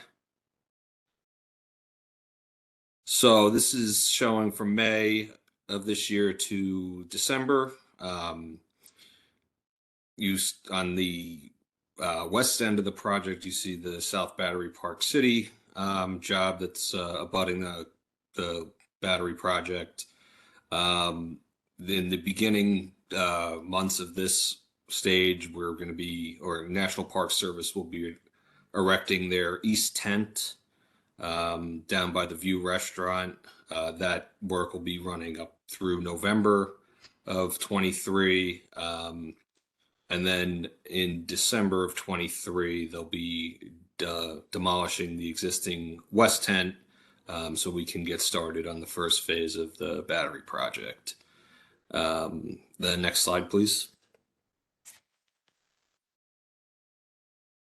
So in this phase, we have our first phase of on this slide, we have the first phase of our battery project, which is focusing on the west end from kind of the East Coast Memorial down to Pier A, full demolition and rebuild of the wharf for coastal flooding.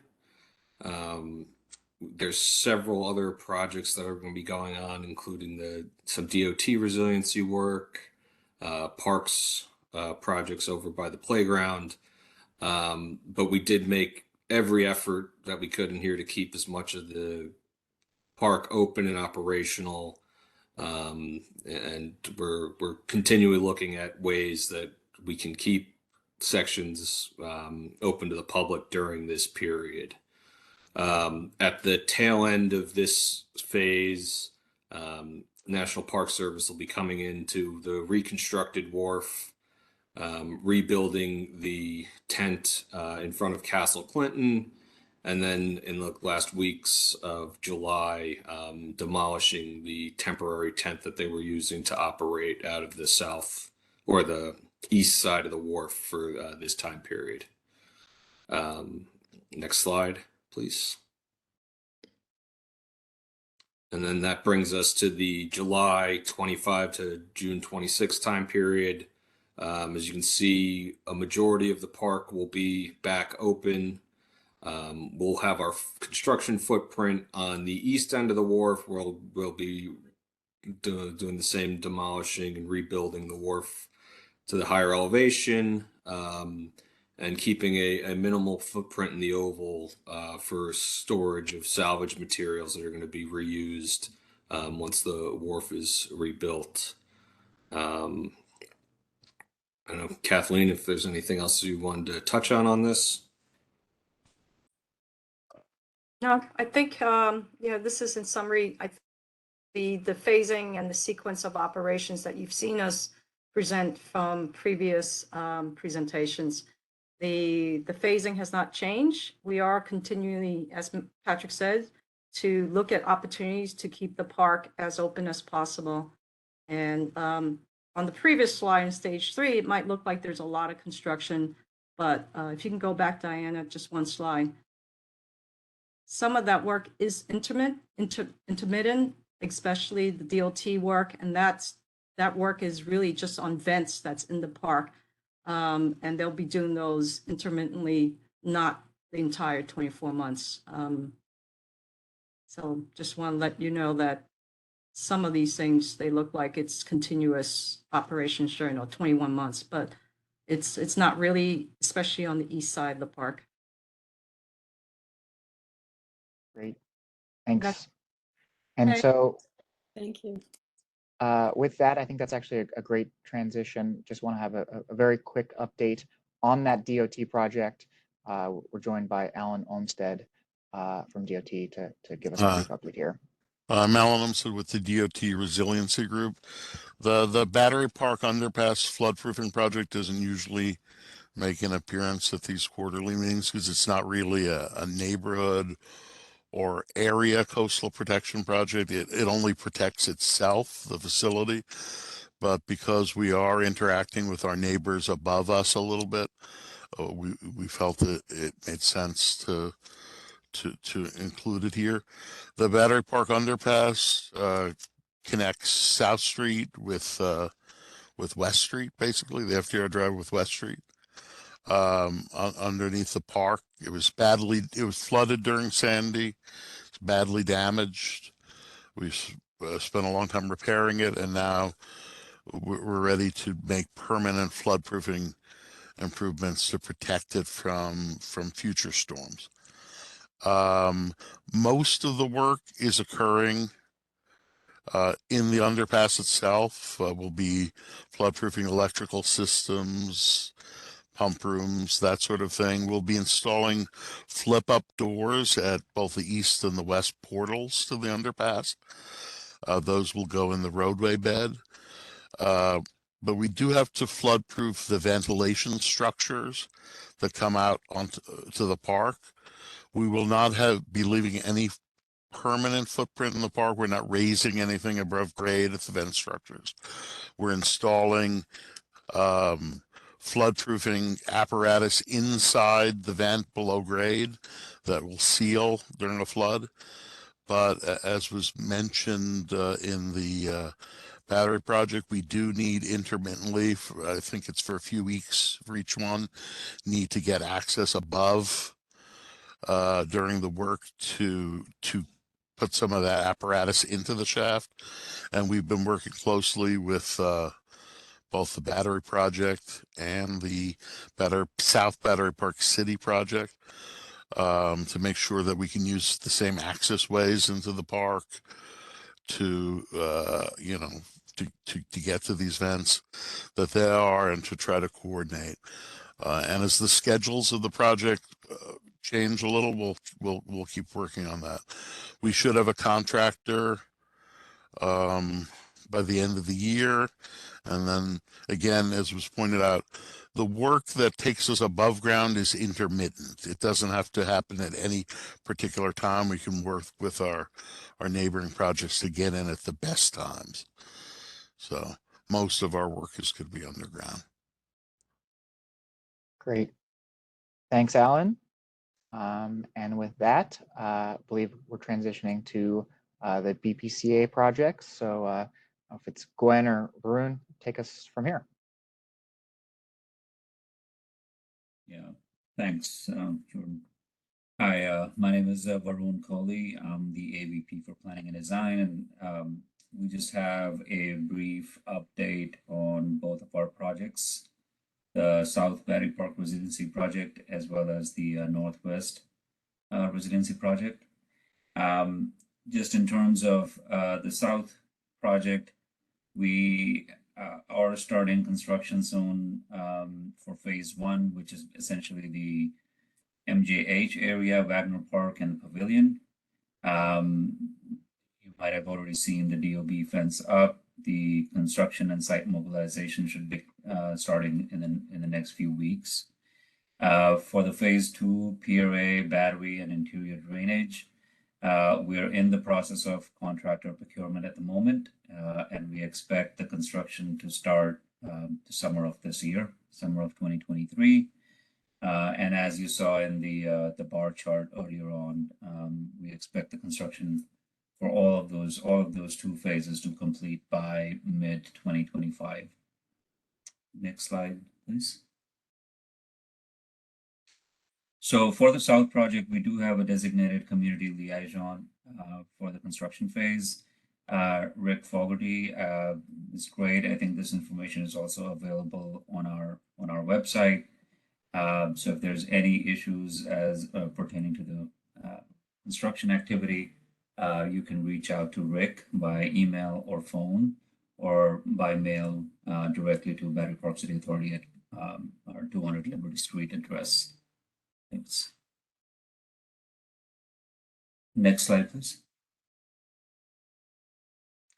So just that was South. For the Northwest Battery Park City Resiliency Project, brief update on the prior public engagements. There were numerous public meetings and workshops in 2021, as well as 2022. Earlier this year, now that we are in the process of 30% design, we've had 2 workshops sort of focused on specific areas of the Northwest Resiliency Project. The first one happened on February 8th for Belvedere Plaza and Rockefeller Park. And then the second one happened last week that focused on Tribeca and the North Esplanade. The intent of these workshops has really been to be able to have a more sort of engagement with the community. And so it's a slightly different format than other public meetings we have had in the past. Next slide, please. And just in terms of the upcoming engagements, we have 2 more to go in March. The first one is on March 6th.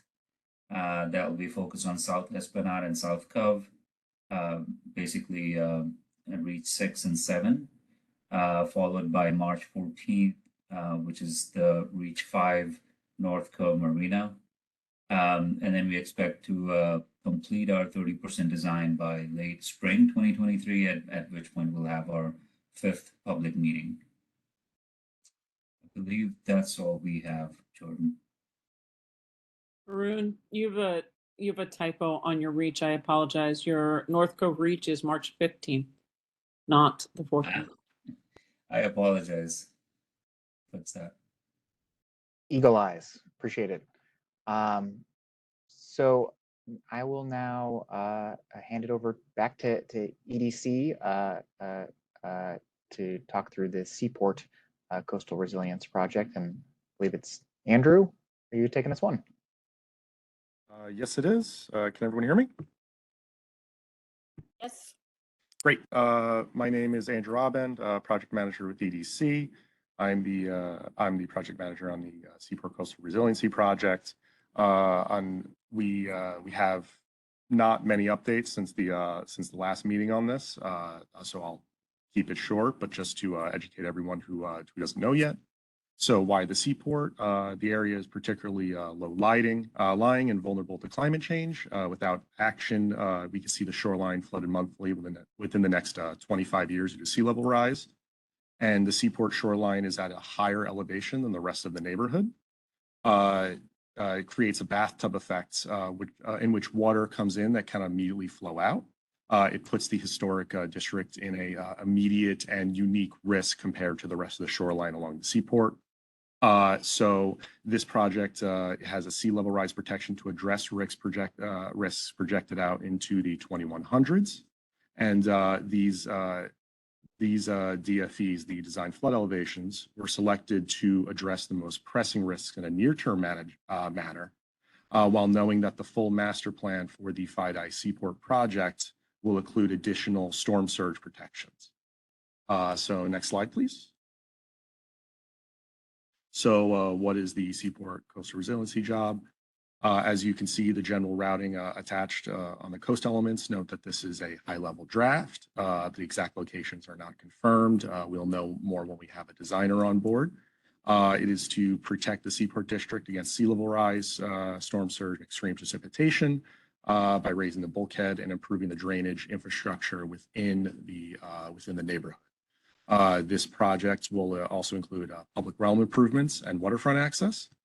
A project here will protect, I believe it's approximately 15 acres of the historic Seaport District, along with all the residents, jobs, and buildings wherein. The design will be determined once we move further along into the design process and have a consultant on board. Next slide. So on funding, the project is fully funded and in the early stages. We received $170 million by the city. This initial funding provide the baseline infrastructure to protect against the sea level rise and storm surge. And we did receive notice of the BRIC award, the $50 million, which is the highest possible using this with this grant.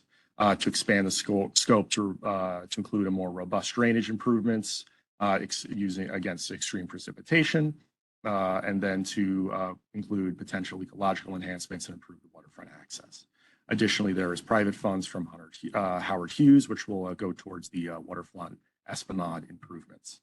So as far as next steps are concerned, the BRIC award process is still ongoing from FEMA. With notice of the while we have the notice of the FEMA funding, the award process is still in the works, and we're beginning the procurement of the design team it's still in this quarter, hopefully within the next month or so, and then with RFP award tentative in the first half of this year still. When design work begins, our project team,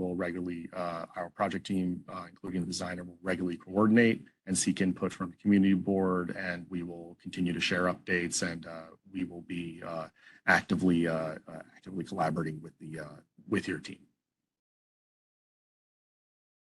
Thanks, Andrew. Thank you. And for our final update of the evening, we'll head to DDC. Desiree, I believe it's you. Great, thank you. Hi, everyone.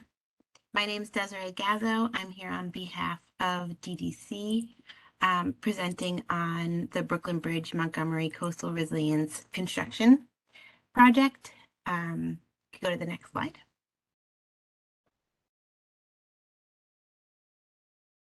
So a couple of highlights for today. We're just going to talk about the project area and flood protection, the project status, construction updates, and then our last slide will focus on community resources.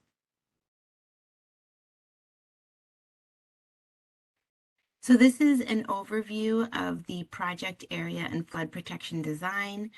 As I believe everyone is aware here, the design for the flood protection is a series of flip-up gates, roller gates, and then fixed infrastructure, so fixed walls.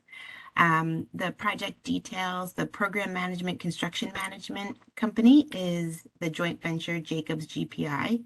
The contractor received a notice to proceed in October of 2022, and that group is John P. Picone.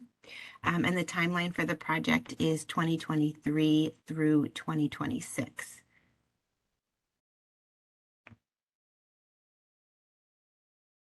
So the construction activities that are currently happening right now are the pre-construction survey.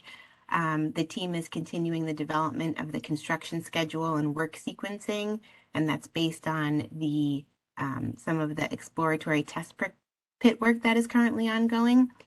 There are some parking restrictions that have been issued. We'll see a couple of the advisories in the next couple of slides. Traffic control devices have been installed, and again, has to do with the test pit work that's ongoing in this area. The upcoming activities are continuation of the temporary construction fence installation. Water main upgrades will begin. And then there will be a shift in the shared bike path or the greenway as that phasing and sequencing gets finalized. The greenway that borders the kind of Esplanade and South Street, there will be some changes in the alignment of that. And then the coordination that is ongoing is with DOT and EDC for this construction work and the realignments as well. So DDC issues construction advisories and construction bulletins. The bulletins are issued weekly, and then the advisories are issued as needed. These are a few of the examples that we have issued. The first one is the mobilization beginning for the project. The second one is one of the examples of the limited parking. They have all of the information that the community would need to know. And at the bottom, it has the contact information for our community construction liaison, who we have on another slide here. And then the other community advisories that we issue are for water main test shutdowns. So this is just an example. The BMCR website, which is under the LMCR family, does have all of this information, and we are looking to build that out a bit more to have more construction related information on it. So as mentioned, these are the BMCR resources. The website is there. And again, as I just mentioned, we are looking to update that website. Right now, it is just a single page, and we will build it out to have a multi-page, which will include a construction gallery. It'll include a page where all of the presentations will be located, where you could see all of the advisories and construction bulletins. Right now, the current advisories and bulletins are only on this front page, but we will have the archive of all of the bulletins and advisories for the project. It will also feature a lot of the renderings from the PDC presentation, etc. So it'll be similar to the Eastside Coastal Resiliency webpage, which is also being the construction managed by DDC. So that way there will be, all those resources that you would need to find out information on the project.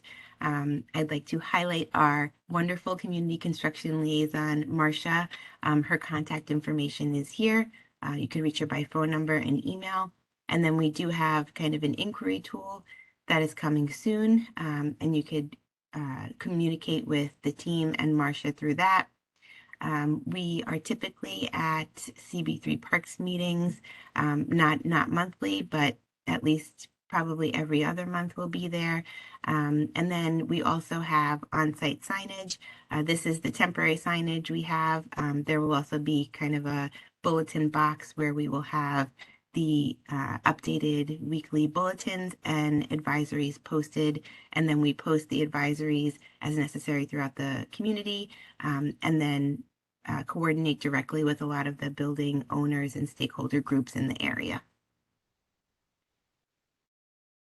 And then this is our last slide.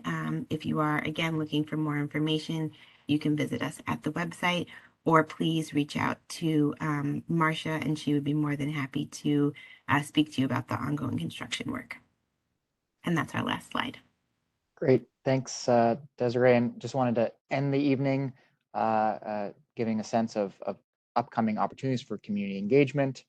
Very clearly, as you see with BMCR, as these projects move into construction efforts, the cadence may be a little different. It's not like we're going away. We're still all here. You know where to reach us. Continued web presence, continuing to provide updates to the community boards. But did want to highlight a few events, Battery Park City, the Northwest projects. I know there was an error on a previous slide on the date. I believe it's March 15th. We'll make sure to correct that when we post that. And as mentioned before, the Seaport Coastal Resilience Project, as we move and award a contract, we will begin the design process very much hand in hand with the community. So as opposed to a number of these other efforts, you know, I think there will be a bountiful opportunities to provide feedback and kind of create the design. And once again, FIDI Seaport, we mentioned some of the CBO meetings that we've had and will be having. We'll have workshops continuing in the spring and through the summer.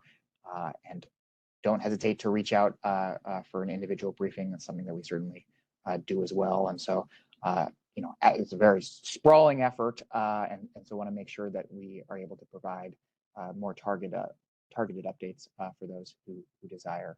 So with that, I will hand it back to the chair, and thank you for having us tonight. Jordan, thanks very much, and all the team here, very helpful. I'm glad to hear, Jordan, that there's a moment, there'll be design workshops on these projects, because correct me if I'm wrong, but I'm not seeing anything new here in terms of images of the Seaport resilience plans or the FIDI Seaport, are we? Did we see anything new that we haven't seen before? We did not. Okay. So after the RFP process and when we bring a firm on board, that's when we'll start to have the workshops. So when I'm sorry, just repeat again when those workshops for the Seaport resilience plan, we might, you know, just estimate time-wise? I'll say later this year because it's dependent on the design firm. Okay. And that would be true as well for the FIDI Seaport, I assume, or later than that? So Alexis, do you want to talk a little bit more about engagement and FIDI Seaport? Yeah, so our next big kind of public engagement will be during the summer at the end of phase 5. But as I mentioned, we are doing CBO meetings throughout the next couple of months. Okay, well, I think we've made the point that the more the better. And so, you know, as images come, as designs are created, as input can be provided, we'd love to be there. I guess I'm going to open this up, if nobody minds, to section this back off so we don't have to go back and forth to speakers and projects. So let's just start with the battery and questions or comments from any folks. And if there are none, that's fine too. You know I do, Alice. Yeah, I have just one question on the battery, which is if somebody could pull up that slide. It just never was clear as to what was happening. In other words, how did you respond? How did the plans or the design respond to some of the concerns the community had early on, particularly vis-a-vis the View restaurant area? What exactly, I think I guess you'll have to rename the restaurant, but what exactly is happening at that juncture in terms of the design was a little unclear. Will there be still a restaurant there? Is there an open area to sit in? I remember there were some pretty detailed drawings at that point a while back of that area. Yeah.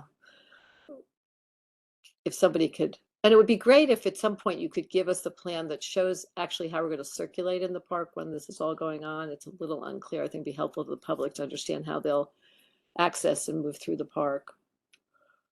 But anyway, that's my question. That area and the View. Hi, this is Grace from New York City Parks. Hi, Grace. I can take that one. I mean, we showed, I think the last design update has been a while now, since we're now sort of in procurement and construction, but essentially at the end of this, the wharf will continue along the entire length as it is today. There will be circulation around, the east side of the restaurant as well as on the west side, just as it is today. Obviously, the elevation of the wharf is a little bit higher than it is today, the 5 feet higher, but there will still be views from the restaurant to the water. So all of that was presented, I think, in the last time we did the design update. So yeah, none of the design has changed since then. So what's happening with the store? I thought there was equipment and things being stored at some area in that segment of the park and near the View. Is that not happening anymore? No? No, as shown in the slide, for example, in this slide, as Hunter Robert explained, there will be a little bit of early salvage work of the stone. We're really trying to salvage as much of the existing materials as possible to be used in the future wharf. So any storage of materials would happen where it has number 4, kind of in the circle oval area. So storage and staging will happen over there, but there will not be materials stored like in the terrace or anything, no. So that the restaurant will remain open? The restaurant will remain open, correct. All right. So thanks very much. Questions on the battery? Anybody? And Tammy, I know you've got your hand up, so go ahead. I was actually looking in, I apologize if I missed it for 1 second, about a status. I've heard different statuses on the viability of the pier at the Coast Guard site. Can somebody speak to the wharf project, how that integrates with I don't see anything on here about the pier at the wharf site specifically, at the Coast Guard site.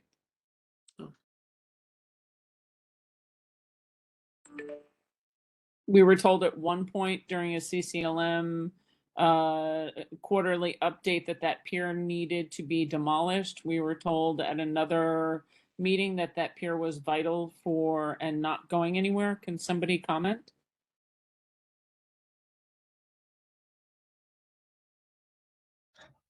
So Tammy, I'll go ahead and say, Jordan can answer too.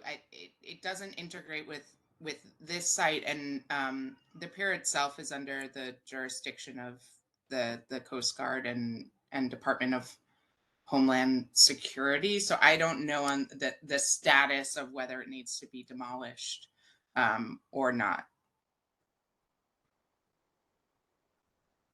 Yeah, I think we have continued to meet with the Coast Guard through the prior phases of the master plan, and even as recently as earlier this month. They kind of certainly understand its risks moving forward, and I would certainly kind of any questions about the kind of long-term viability of the pier. I think they're going to be the ones who give you the straightest answer there. So so this potentially really makes the conversations that we've had before about a task force really, really relevant to loop all the agencies and all the organizations together, because it seems sort of I couldn't I don't know the right adjective, that we would ignore. We were working on all of the sea, shoreline except for this one spot. We looked at it for a pump house, but we're not talking about the wharf over there. It just does seem that this would be a really good point, because it's fairly disjointed when we don't have that inclusion, and it's at the very, very tip of the island, right?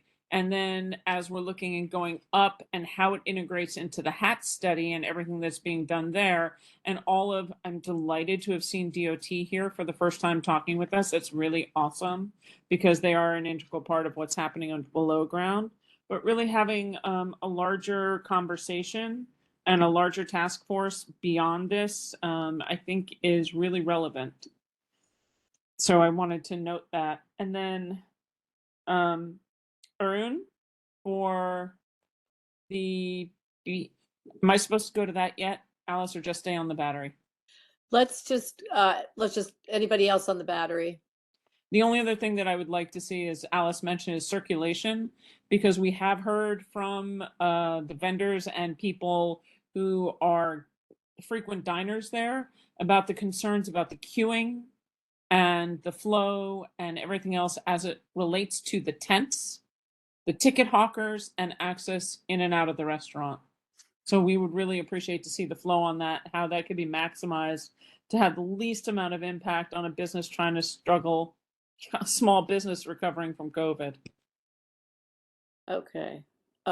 Tammy, I don't think I see anybody else on that. So I guess that's a yes, we will get those pedestrian and bike plans by somehow. Okay.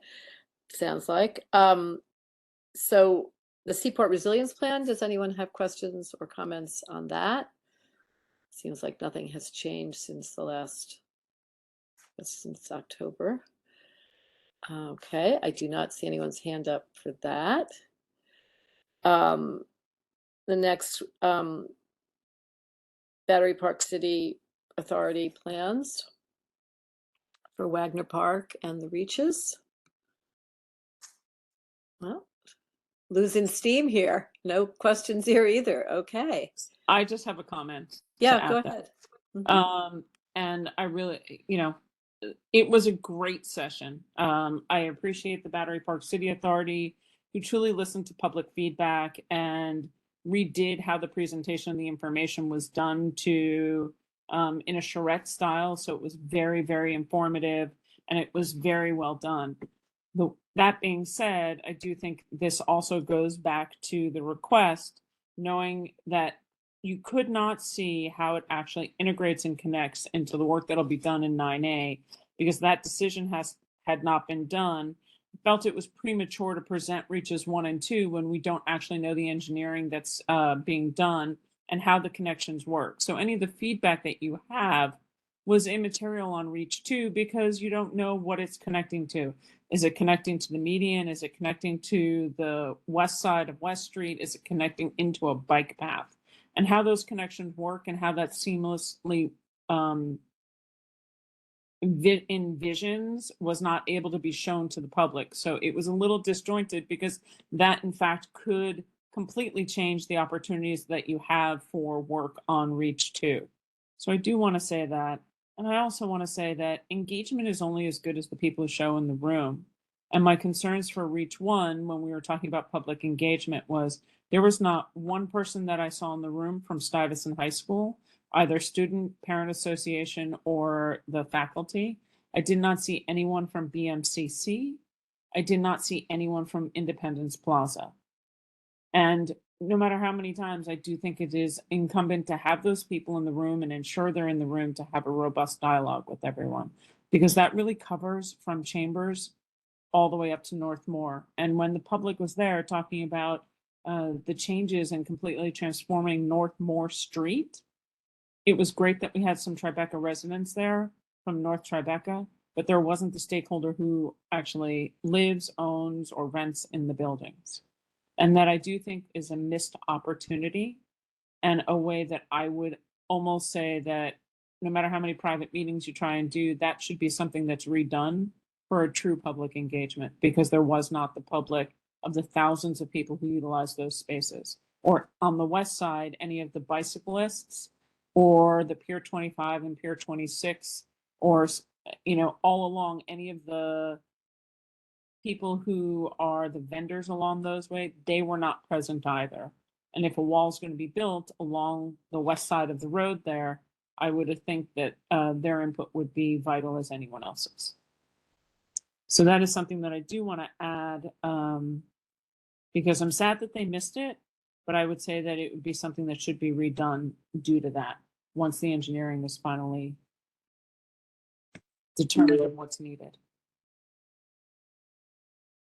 It's not a diss at the Battery Park City Authority necessarily. It just did not go as complete for public engagement and could not be as robust because you couldn't have all the information available either. Okay, thanks, Tammy. Is there anybody from the authority want any comments, or are we good here? I see a lot of people here, and thank you so much for coming. Those are important points. Okay, I don't see, Lucian, you'll help me if there's anybody that's trying to speak, but I don't think so. So last is just the BMCR. Did anyone have any questions or comments on that? That was the last presentation that we hadn't covered. All right, nope, I don't see any hands. Okay, great. Well then, Hey, Alice, I just thought that- sorry. Didn't Rosa wanted to say something on that front?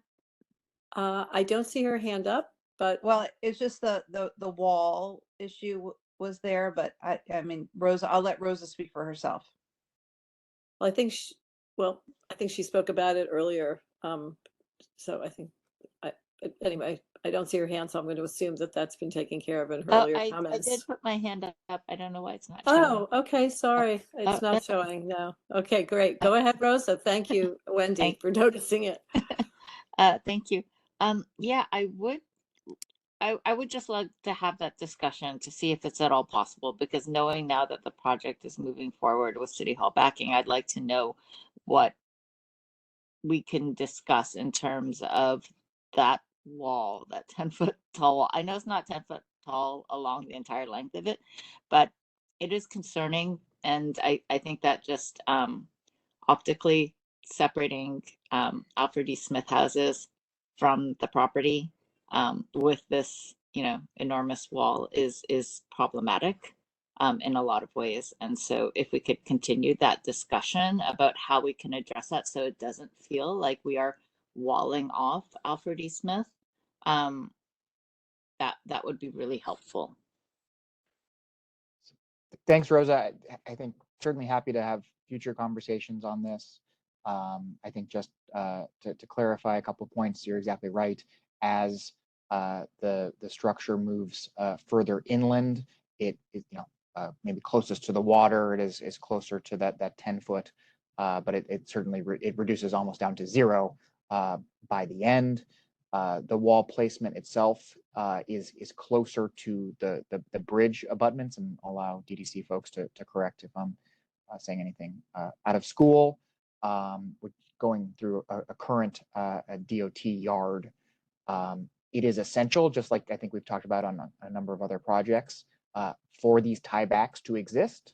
If we don't have them, water could go around and defeat the purpose of the entire flood protection. So it's a kind of an integral part, just like we talk about the kind of drainage components.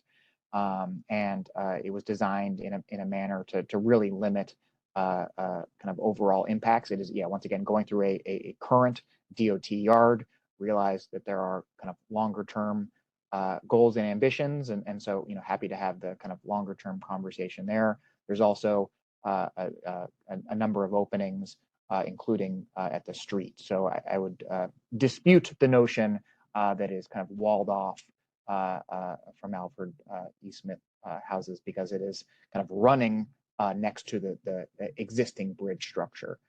But certainly happy to have future conversations with you on this, Rosa.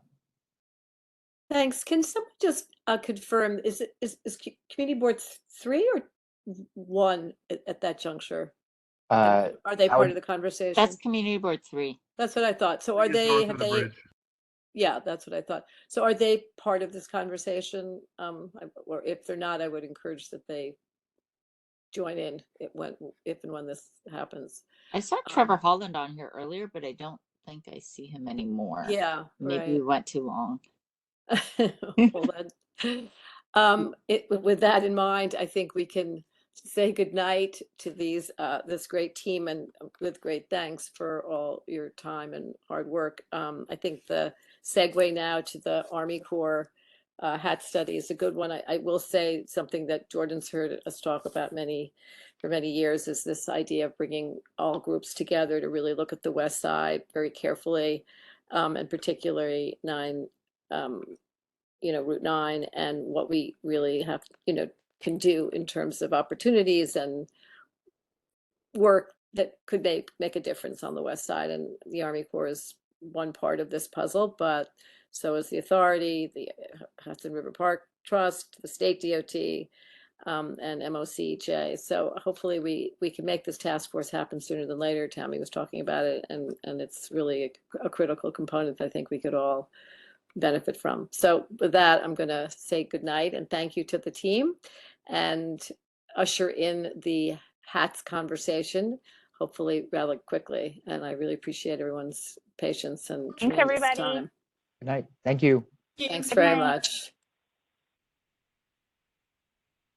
All right, well, as people file out, we can pretty soon jump into, and thanks a lot for everyone coming. So I think we'll just jump into the HATS. I think Lucian has a couple of slides just to remind everyone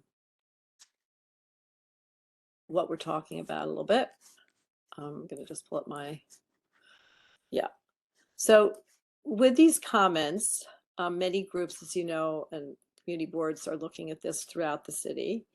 And for those of you who were able to attend the comments workshop, one of the things that we learned is to really try to comment on the areas and the area that is your area. So I think that's probably a wise suggestion. And so we won't be looking necessarily at Gowanus to Jamaica Bay unless you happen to know that area well and want to make a comment. But this will really be looking, of course, in the lower Hudson area.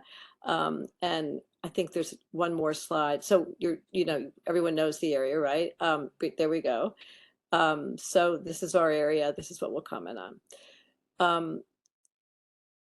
Now, do we have, sorry, I'm just going to pull up my own slide here that I had. Yeah. So do we have that? Okay, well, we could just use this. So this is, as we know, the study purpose, according to the Army Corps, was to determine the feasibility of constructing a technically feasible, and I'm going to quote, environmentally acceptable and economically justified project that will manage coastal storm risk while supporting the study area's economic and community resilience. And tier 1, and I do want to remind you that there is a tier, we're looking at a tier 1 environmental impact statement. There will be a tier 2.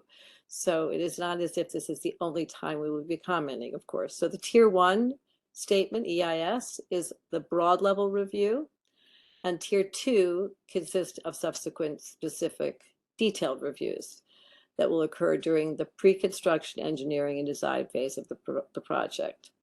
So we're sort of providing the groundwork for the second phase. Or not but we're commenting on that.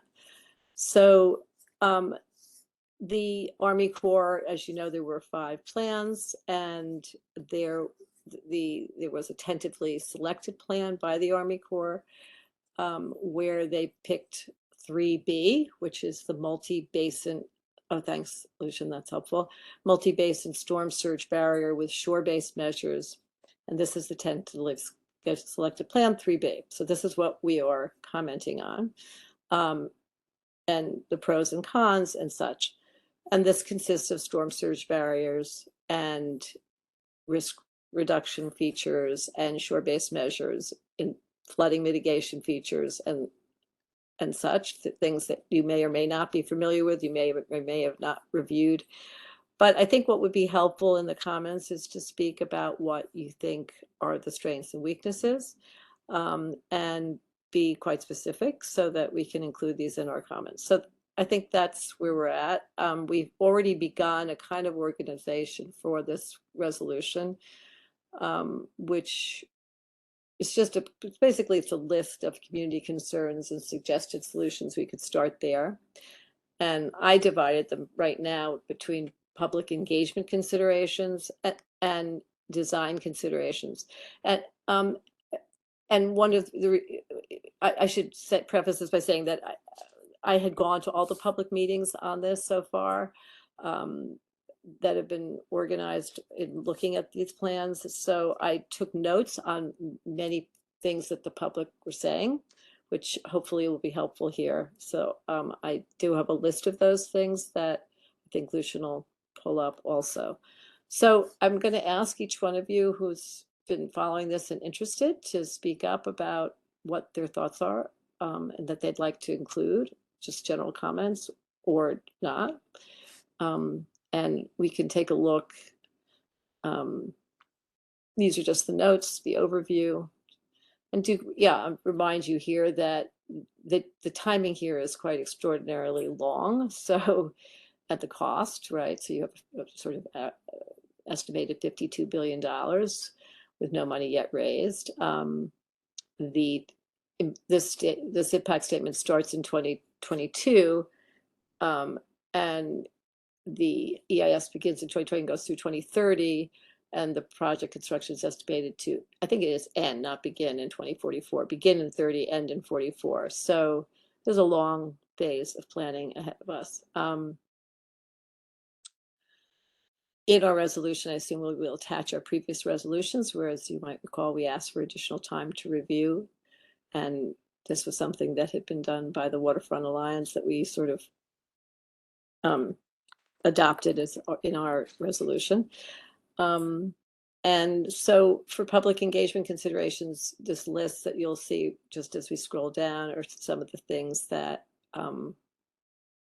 I heard or thought or were sent to me. So, or were talked up previously in our previous meetings when we reviewed this. So feel free to add to this or edit or whatever you think. But a lot of people at the recent meeting felt that the data from 2010 was out of date.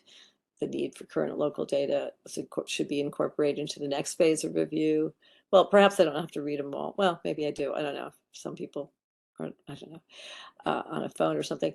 Need for coordinated communication, need for more opportunity for robust public participation in the review process, need for interagency review to include all city, state, and federal agencies, need for careful review of 9W with all parties, something I just mentioned, need for the local task force, which Tammy mentioned, in each region to work with regional and local not-for-profits and agencies to allow for local communities to provide input and stay better apprised, need for the review and description of how the project will affect the Lower Manhattan Coastal Resiliency Plans. The study should include the Harbor Islands in Community District 1, specifically Governor's Island and Liberty Island, which surprisingly are not included. Local experts should be engaged to inform the plan. A lot of people felt that they just didn't have enough information or understanding. More scientific input to inform the feasibility of the models that were presented. The same point, not enough expertise in the public presentations. And some people felt that there should be a supplemental local environmental impact statement for just the areas that, just certain areas, Jamaica Bay, Lower Hudson, that address the unique local conditions. So that's under public engagement. I'm just going to go through the rest. And then the design considerations, as we scroll down. The need to study and implement interim measures to protect the acutely vulnerable west side of Lower Manhattan while a plan is being considered. As you all know, we have none. Proposed shore-based measures are far too schematic in both the location that they're proposed and in the materiality. The clarification of precise locations and materials are needed. The proposed SBMs, shore-based measures, preclude visual and physical access to the water. Many believe these are not a good solution in communities such as found in Lower Manhattan, where the coastal edges are developed. Nature-based solutions must be examined thoroughly as an alternative, showing the full toolkit of possible solutions. Right now, we see very few. We don't really understand what this toolkit is of possible solutions other than the flood wall. Include alternatives that use levees, seawalls, revetments, rather than only flood walls. Solutions should be in sync with cities' resiliency design principles, which stress importance of nature-based solutions. Planning needs to show CSOs. Focus needs to show the effects of the SLR, sea level rise and cloudburst, as well as storm surge, and should include all types of infrastructure supportive of resiliency as part of the plan. Need to use more appropriate projections for coastal flooding and incorporation of updated SLR regional data. I think that's similar to the earlier point. Plan needs to clarify how storm surge meets with sea level rise. Again, that's been repeated. Need to prioritize impacts on human experience at the shore.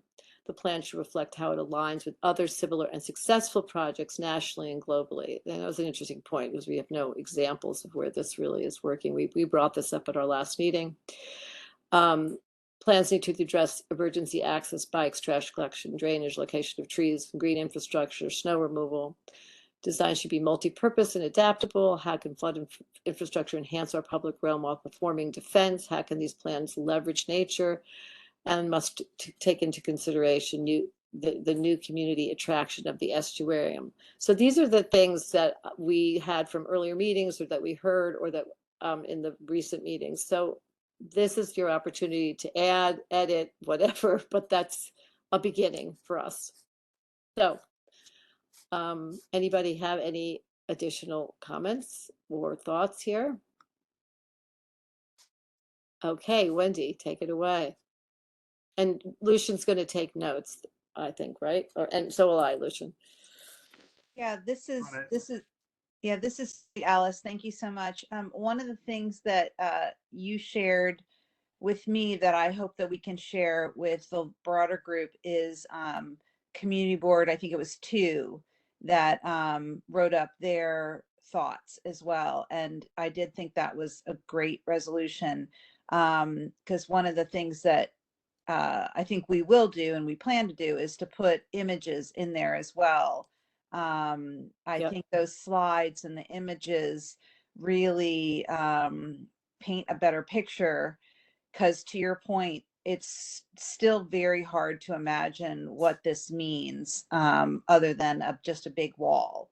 And I'm still, one of the things that I kept asking about is that we heard at every presentation, and like you, I went to multiple of the same presentation. Thank you. Multiple of the same presentation, and I actually felt, and maybe it was just me hearing it, that they couldn't say enough how much this is unfunded, subject to congressional approval over the course of many years, and at any point this could all fall apart. They didn't say it quite like that, but that's what they meant. So I think there's going to be a delicate balance between what can pass through our very, how shall we say,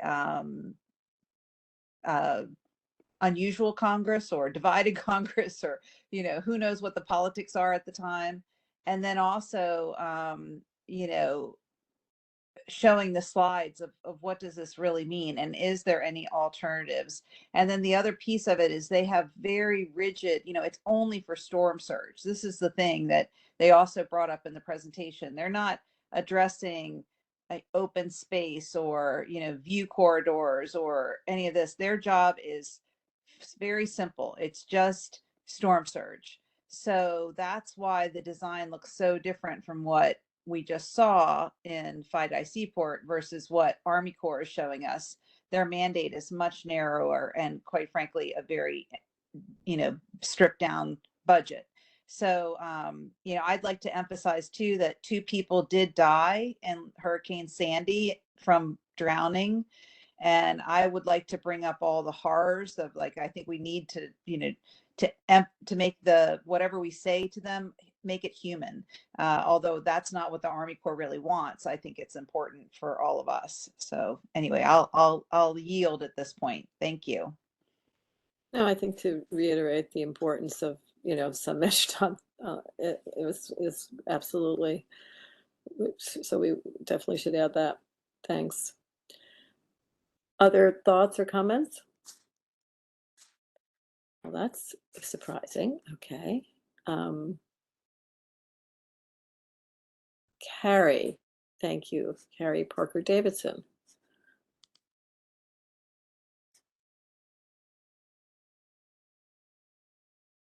The component of the HAT study where you take those social considerations is what they call the other social impact or something like that. Mm-hmm. And I think that's a really good place to highlight the insufficiency of their plan. They don't take into account the public health, mental health component of being walled in. They only consider that as a risk reduction measure.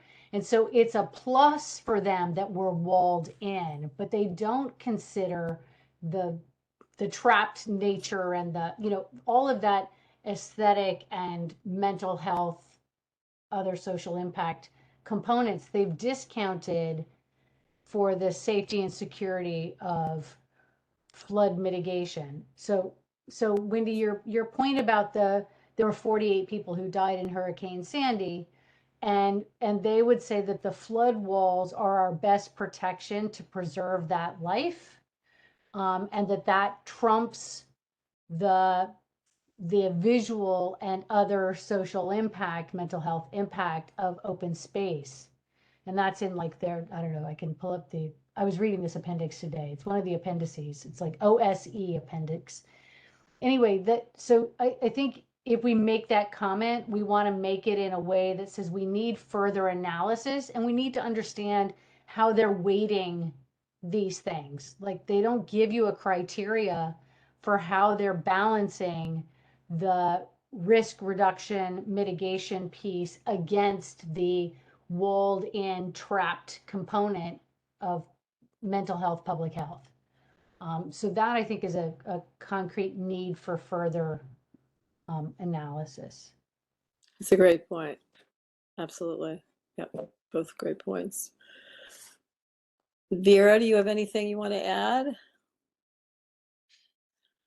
Calling on people.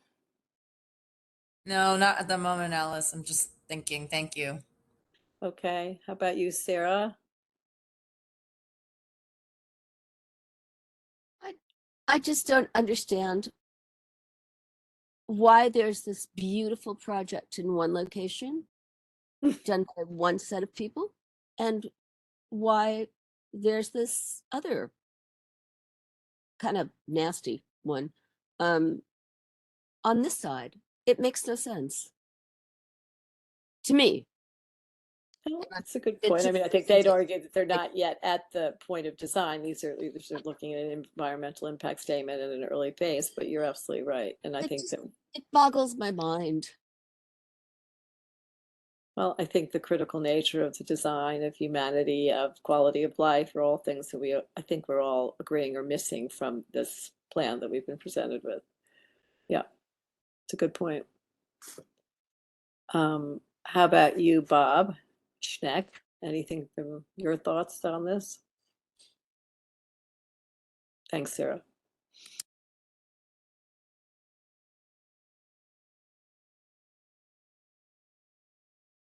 I don't hear Bob, and Betty, I see you're here, and I know you've attended a lot of these things. Any thoughts? So I agree, but I have nothing to add. Thank you. Okay.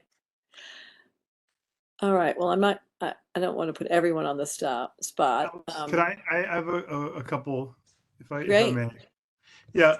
So one is, I think one thing from the earlier presentation tonight that kind of stuck in my mind was the designing around the pumping station for the battery and Fide Seaport and the other West Side projects for the stormwater, the conveyance of stormwater from the storm event, and the necessity to have a special pumping station to essentially increase capacity to get rid of that water as it comes in, so we don't have a bathtub effect going on in the interior.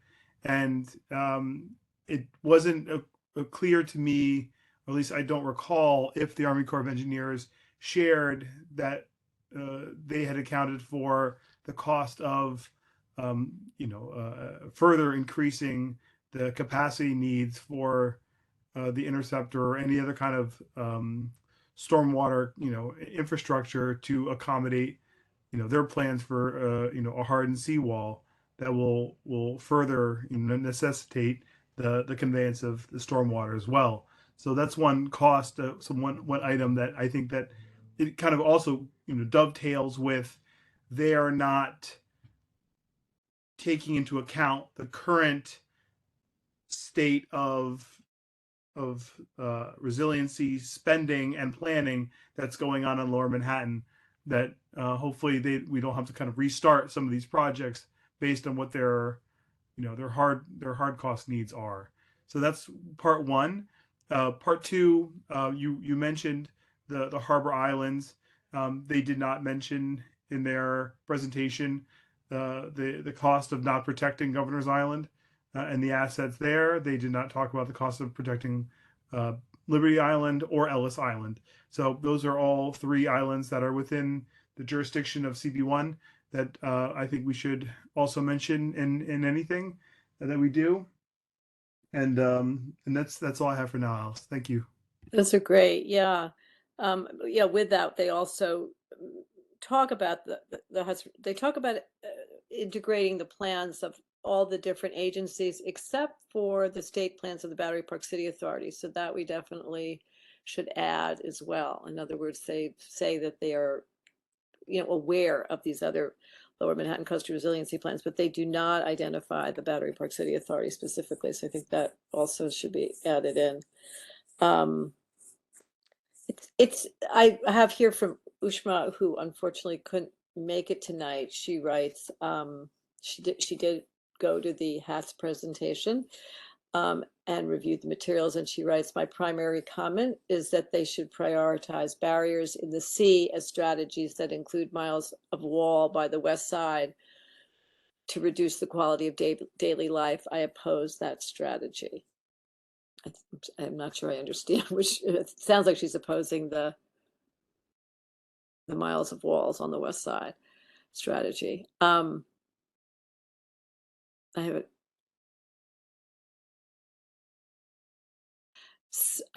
Carrie, you wrote, but have also spoken about 3A. Maybe we can, Lucy, can we just take a minute just to look at, can you put up 3A next to 3B? Does anyone? Absolutely, I can do that. Yeah, 100%. I don't know, because some people I know that comment was made at our last meeting, so we have these, they're tiny though, I guess. Well, I can. I can open. Yeah, they're. That's great. So that is 3A, right? And so you can see that the black are the storm gates, right? You see, yeah, thanks, Lucian. I'm using my pointer here, which is not relevant. And then the red is the shore-based measures. So you can see that the entire west side in our district, and frankly quite a bit north, doesn't have any. And so some people argue, and that this plan, which was told by Army Corps during our presentation, is a much more costly one than 3B. I cannot remember. I think it was in the 70 billion or some such thing. In any case, this plan does not have the wall. So some people had favored this plan as a result of that. So I just wanted to make sure people were understanding that. I don't know if we're in a position to favor this or not, but it has been mentioned. I don't know how people feel about that. And if you want to show 3B next to that, or at least just the one that's identified as the preferred plan by the Army Corps, is showing, you can see these smaller gates at Gowanus and, well, I can't point, but you can, Jamaica Bay. But anyway, less smaller gates, multiple smaller gates, but of course, much more coverage along the west side of Manhattan that needs to be added to in terms of shore-based measures. So that's something to consider. I don't know if anyone has thoughts on that. The other thing maybe to show are just the measures that I think we took pictures from the EIS of some of these. Yeah, so that's a example of the flood wall in New Orleans, and that's a really large wall. I think ours, they were looking at 20 feet. I'm not sure if that's, that might be a little bit higher, but just to remind people what we're talking about. And you can read a little bit about that. And all of this is available, of course, online on the United States Army Corps site. And these are pretty powerful schematic sections rather, of what is required to build these walls, which is quite a foundation. And the ones we're looking at were the large ones. Those are the ones that were presented as the solution for a good deal of the West Side. They weren't all just small and medium, they were the large ones as well. So you're looking at, quite a piece of construction. That one's showing, I think it's a 16-foot height. No, sorry, 21 feet over the, design elevation, 21 feet high, 2 feet wide at the top. And I think we have pictures of a levee. We don't have levees that have been recommended in our area, but it would be nice to see an alternative that did demonstrate other, like we said, other alternatives besides the wall. So that's one that, again, is in New Orleans. Of course, that requires a great deal more space. So, hey, Alice, one of the things that I'm unclear about, and maybe people here understand it a little bit better, but when I listened to the meetings, it wasn't clear to me that they were locked into the bike lane or whatever you'd call that, the path there. Because, you think about what the Battery Park is doing is they're putting it along, like, for example, BMCC on the far side of West Street. I would love to hear from people who went to the same meetings we went to. Did you feel like they were locked into the water's edge and not putting it against the buildings on the other side of West Street? I didn't ever feel like I got a real answer on that. Or did you hear something about the sewer, the combined sewer overflow that goes through the median is the problem? Or, I'm still not clear if I know where they plan on putting the wall. Does it really have to be kind of near the bike path, or can it be on the other side? Maybe other people that heard the same thing I heard would know better, but I didn't feel like we got into that level of detail. You're absolutely right. We did not. And you might remember Bryce repeating many times, this is only schematic, this is just the beginning, we're looking at different ways to do this. But certainly what was being shown to us is what you're describing. So that's what we are going by. But right. I just think about what the Battery Park City Authority came up with, which is basically to run on the backside of BMCC, which luckily doesn't have windows. There's no residential right there. But, I just think that they were also kind of looking for, like, they would build something pretty if you could build it for the same cost. And, they needed to have a proven example of where it was built, and they could copy it if they could do it for, I was hearing from them like $1 billion a mile. That's why I kept asking how much the seaport, the FIDI seaport was going to cost, because I think the budget we're talking about has to be like in the $1 billion per mile ballpark. And am I hearing all that wrong? Many of you went to the same meeting. Maybe you heard something different. Well, does anybody want to answer on that? Anybody? Carrie, I see your hand still up. I don't know if that's from before, but feel free.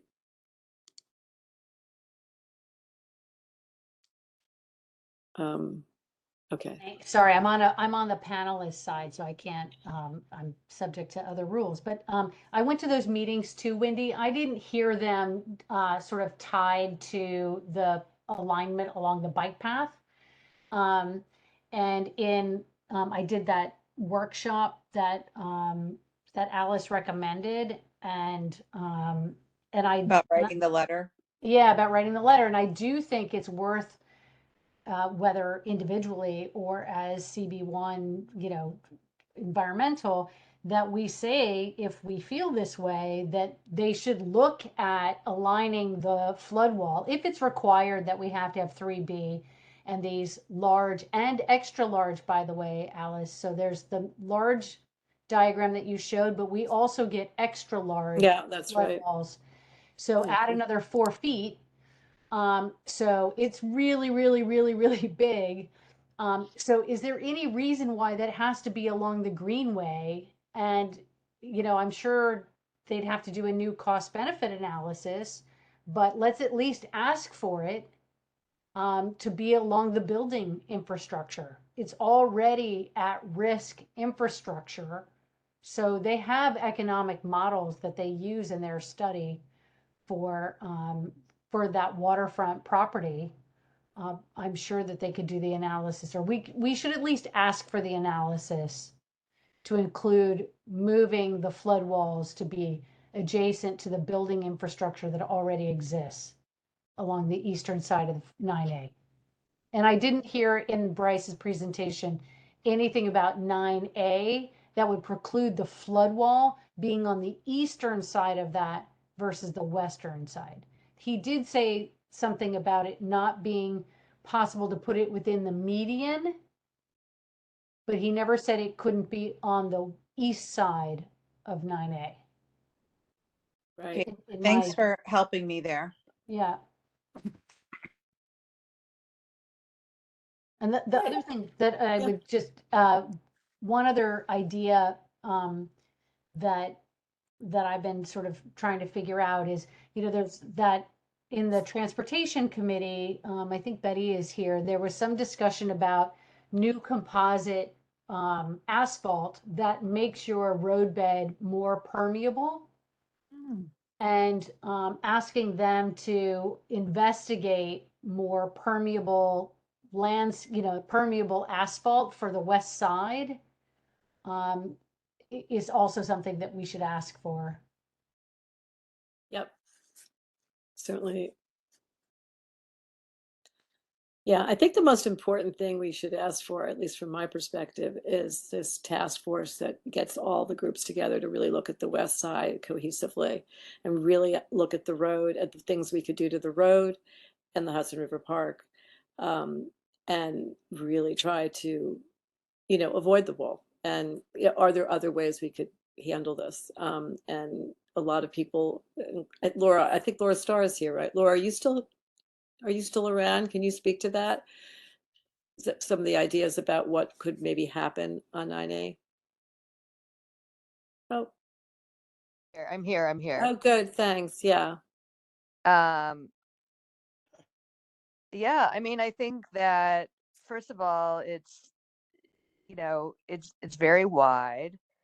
In fact, where they're proposing to put the barrier along Hudson River Park, there's actually a parking lane along BMCC. So, I mean, do we really need a parking lane and the 4 lanes of traffic or whatever it is? So, another idea would be to move the median, which has the infrastructure under it. So you can't put the barrier in the infrastructure on top of the infrastructure, but you can put a travel lane on top of the infrastructure. So move the green space of the median and annex that to Hudson River Park, and then then convert that median to a traffic lane. And then you can do a more integrated barrier that's not so wall-like, but more like berm or something along 9A. Anyway, I think that there are options, and I've been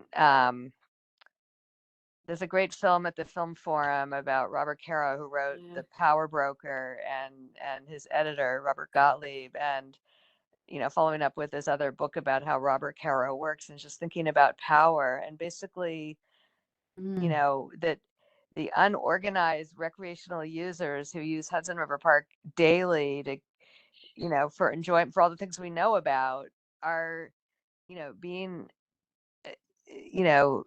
ignored for these other, for the people who drive, and for the, to save money on this project or whatever. And, I think we really have to fight this. And I think that if they put the wall for a few blocks now, then if and when the HAT study gets funded, there's going to be a wall all the way along Hudson River Park. It's going to be just a disaster, an urban design disaster.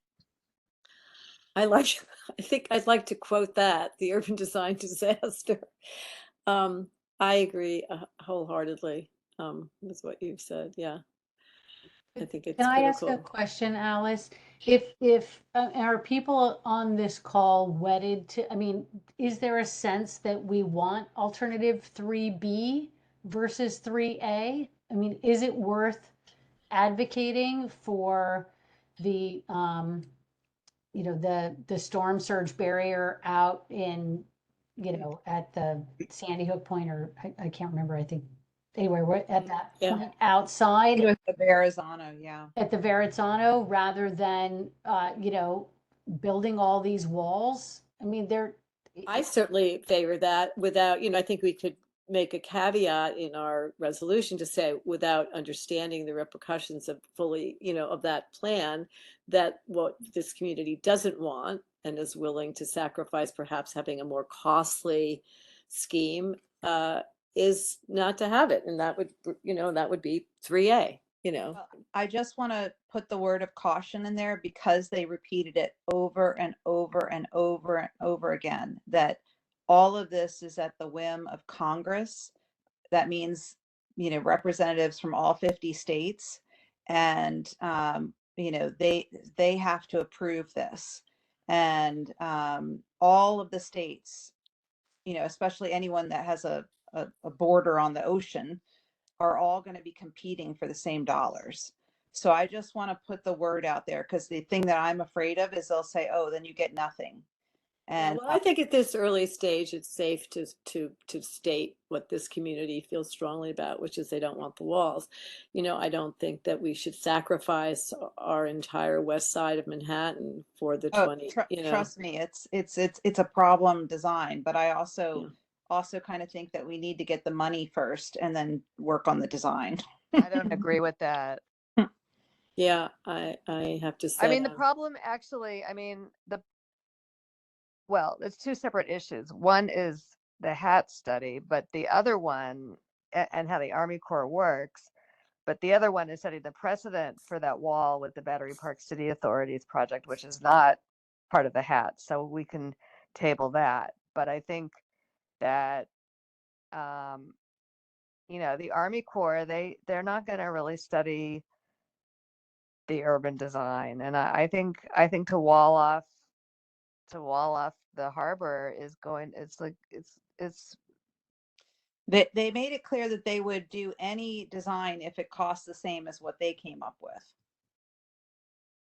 But again, that was what I was hearing. You know what? They're being irresponsible, because they're not even looking at the amount of real estate and the urban design implications of this. I don't know. I understand. Totally understand. I think we should Yeah, add I'm not that sure into that they'd be- our list. Sorry, just for jumping in, because I know Lucian's taking notes, I hope, or we can go back to this tape. But I think that we should stress that the urban design understanding here is, I don't know what the word would be. I could use disastrous comes to mind, but lacking. Well, that's let's say egregious. Wanting, So, yes. so anyway, we get ignoring, that. So we should. basically, Yeah. it's ignoring the urban. Do you know that my office, we have a project to fix the barrier that the Army Corps is doing on Staten Island, because all they gave Staten Island was basically a levee and, or a wall. And luckily Staten Island has enough room to actually integrate it into a wider levee and, like make it so that it's not such a barrier, but we don't have any space to do any mitigation of a wall there.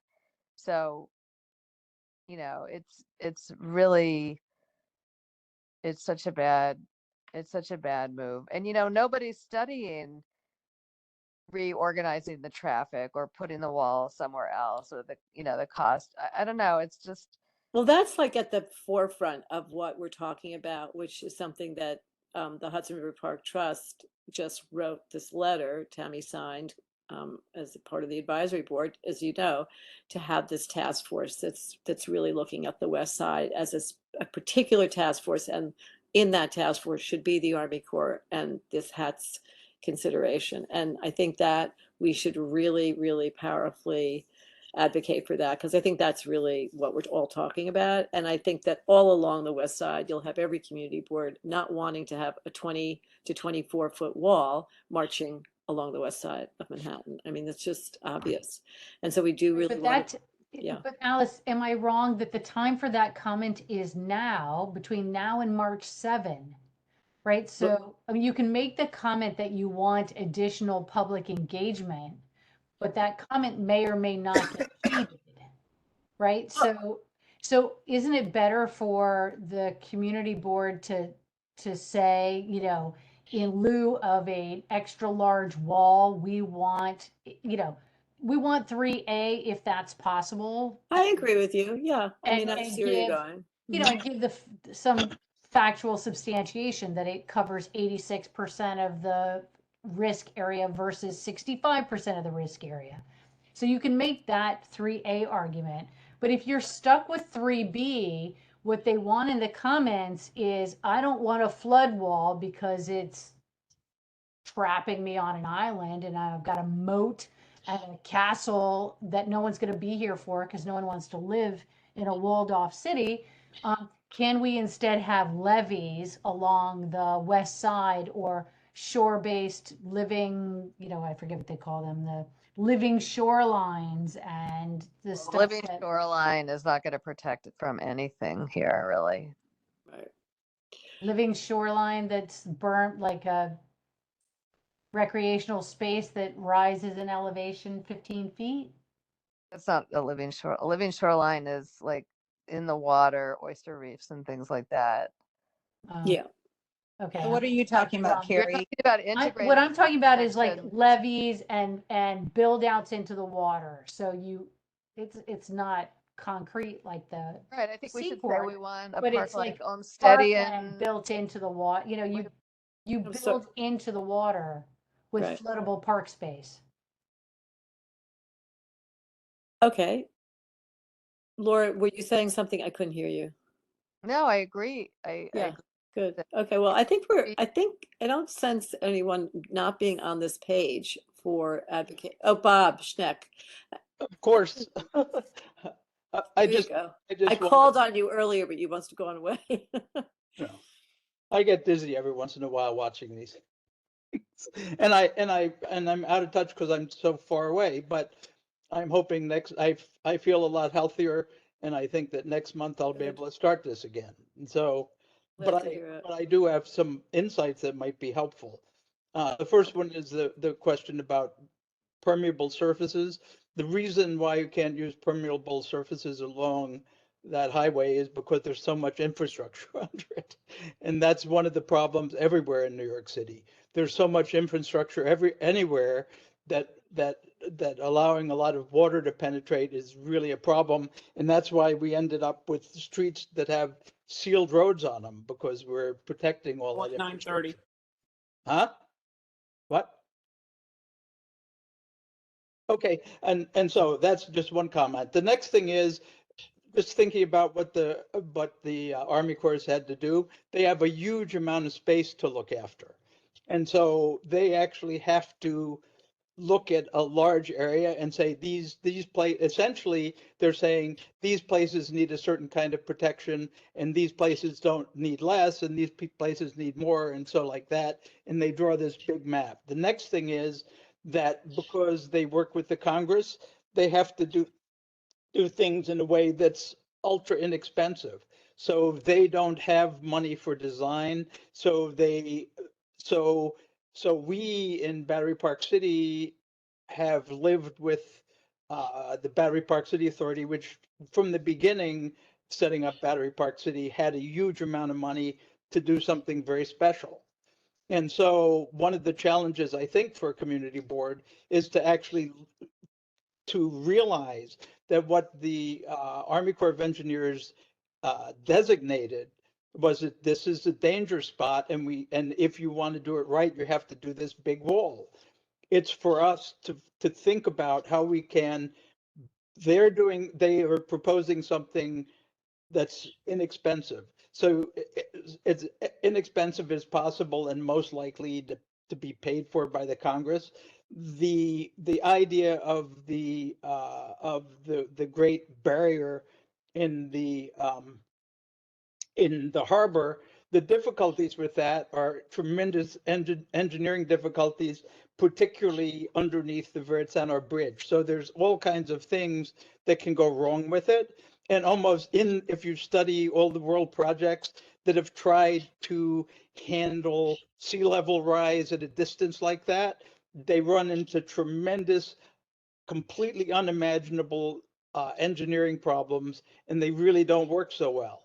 So I think that what happened I was very much in favor of that at the beginning, till I started to understand how difficult, if not impossible, it is to build something like that that's effective and that meets all the ecological standards and actually is affordable.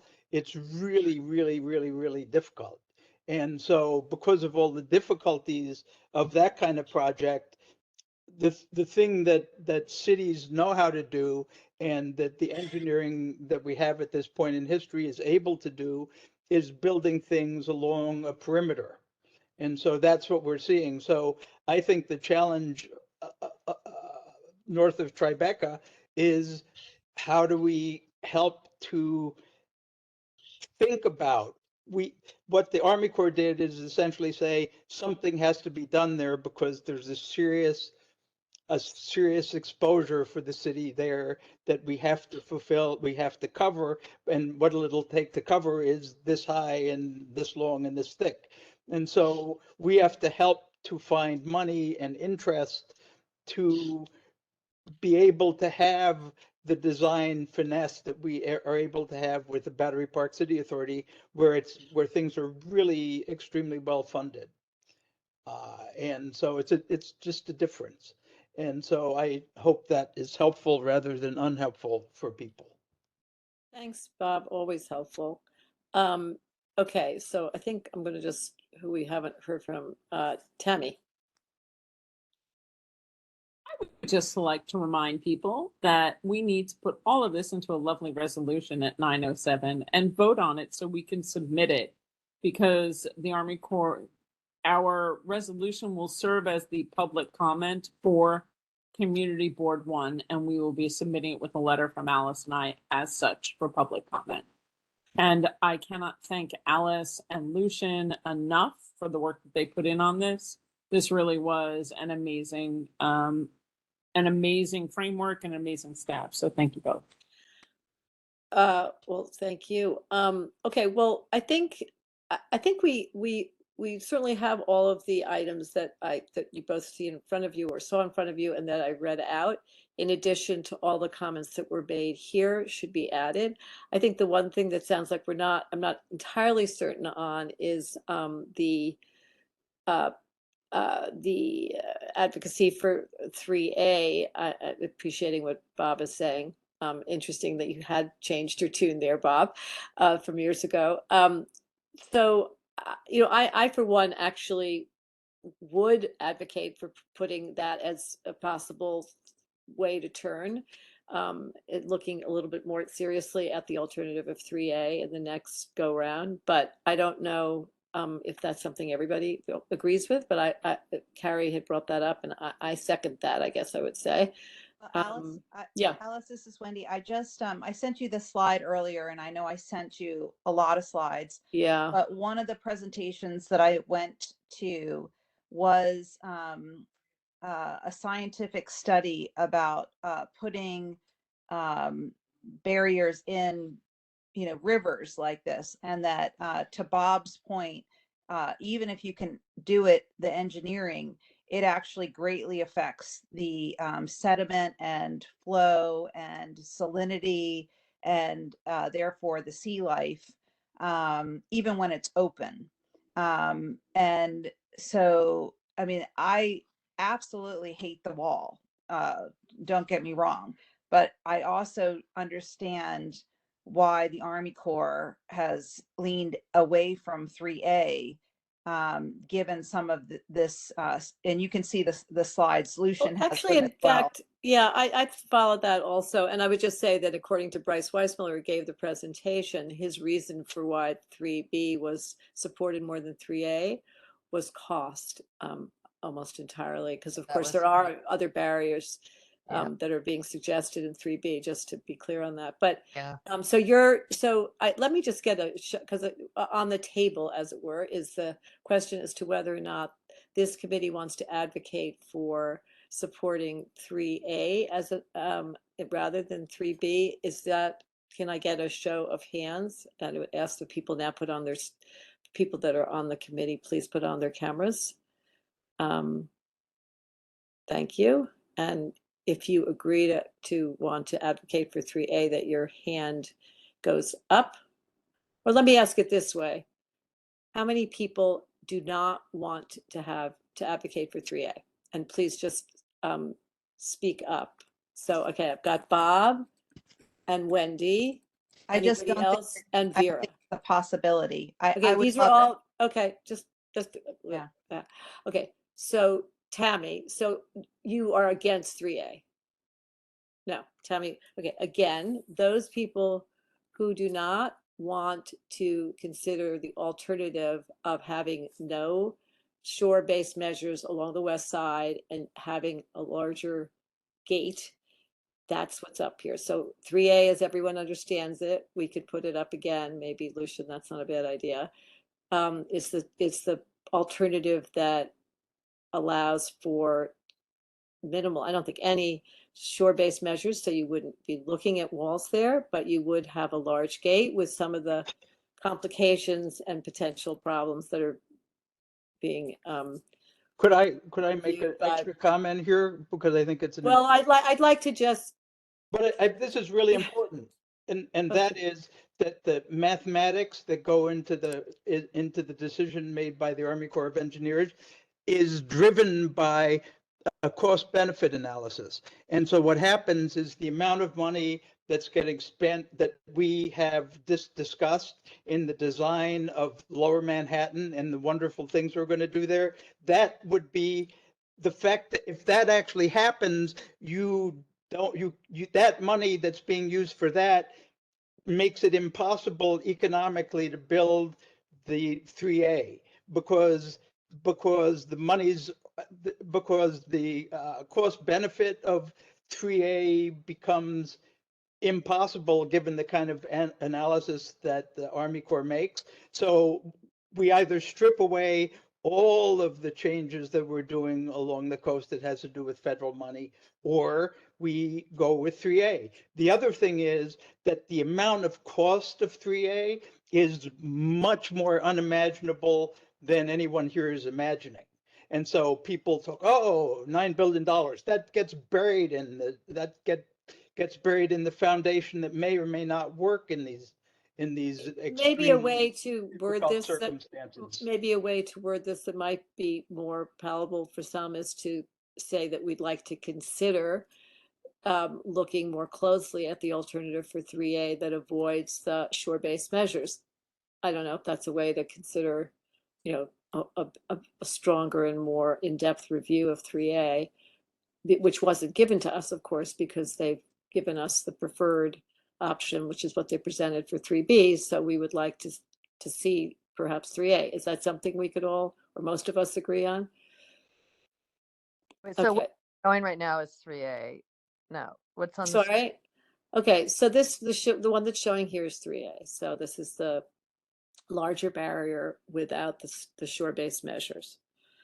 And then 3B is the one we know, which has got the walls that are around 20 to 24 feet along the west side with fewer gates. With multiple gates without the large gate at the mouth of the harbor. That's not sure why that's black, but anyway. So Important thing there is okay, to I'm notice- I'm taking a vote because it's 3/9/15 and it's not like we're saying it has to be 3A. We're stating it as we'd like to consider it as an alternative and get a presentation and a better understanding. That's because the community board, I think, is pretty, or at least I think this committee is pretty much against the idea of these large walls marching along the west side. If there's an alternative, we'd like to see it. So I think that is what we're saying. Well, I think, I mean, the other thing is Okay, though. whoa, no jumping in. Okay. Okay, sorry. Let's get the hands up. Okay, Laura, go ahead. Oh, no, just with when they presented it, they haven't really taken into account all the benefits and costs of the different solutions. They don't really have enough information to make this decision right now where they are. From what they presented, they didn't take into account all the urban design and quality of life considerations. They Right. really treated it like an army project, and the city is not an army project. That's that's the point that I think has been raised before. That's really critical, that it doesn't take in the sort of sense of humanity, quality of life in an urban community. Right. Well, which has a huge effect on the economy, actually. Has a huge effect on real Absolutely. estate values and on, that they're not really doing, they're doing a kind of, I don't know, like a sort of autistic version of the benefit cost analysis, not the full version, They're doing like an engineered version, but not, yeah, they're not taking into it all the quality of life things Right. that have an economic value. Right. I think that's a critical point, okay, I'm going to just call on people who haven't spoken up yet at this point, if that's okay, on this particular issue.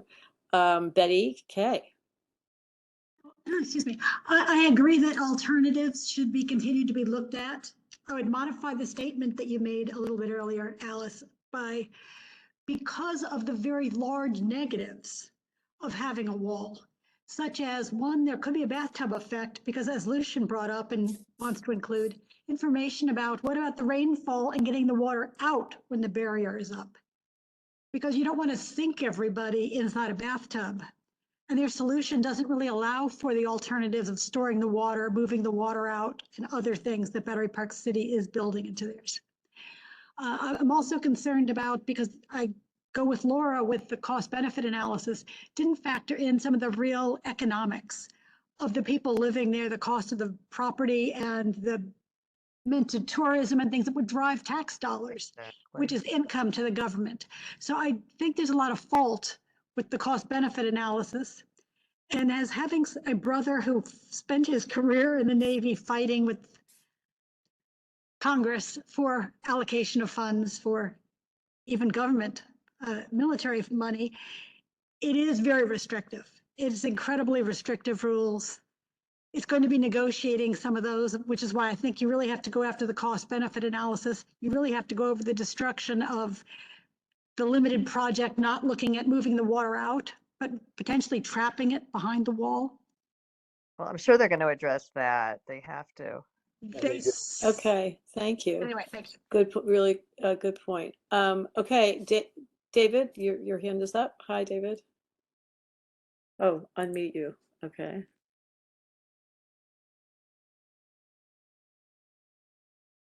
Now I am. Okay. Very briefly, point of information, Narrows, the Verrazano Narrows is about 90 feet deep. Never has to be dredged because the current does the job.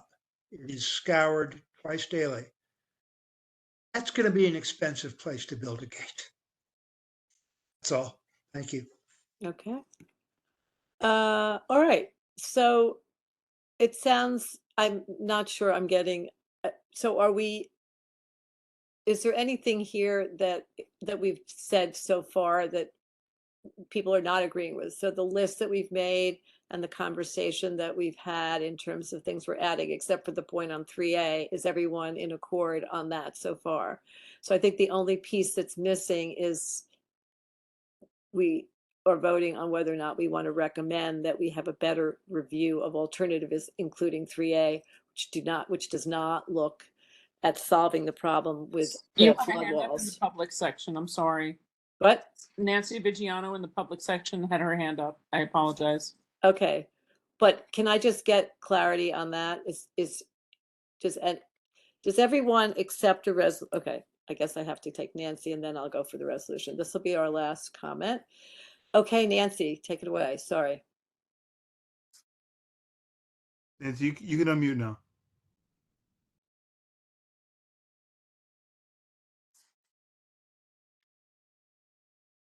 Hi, Nancy.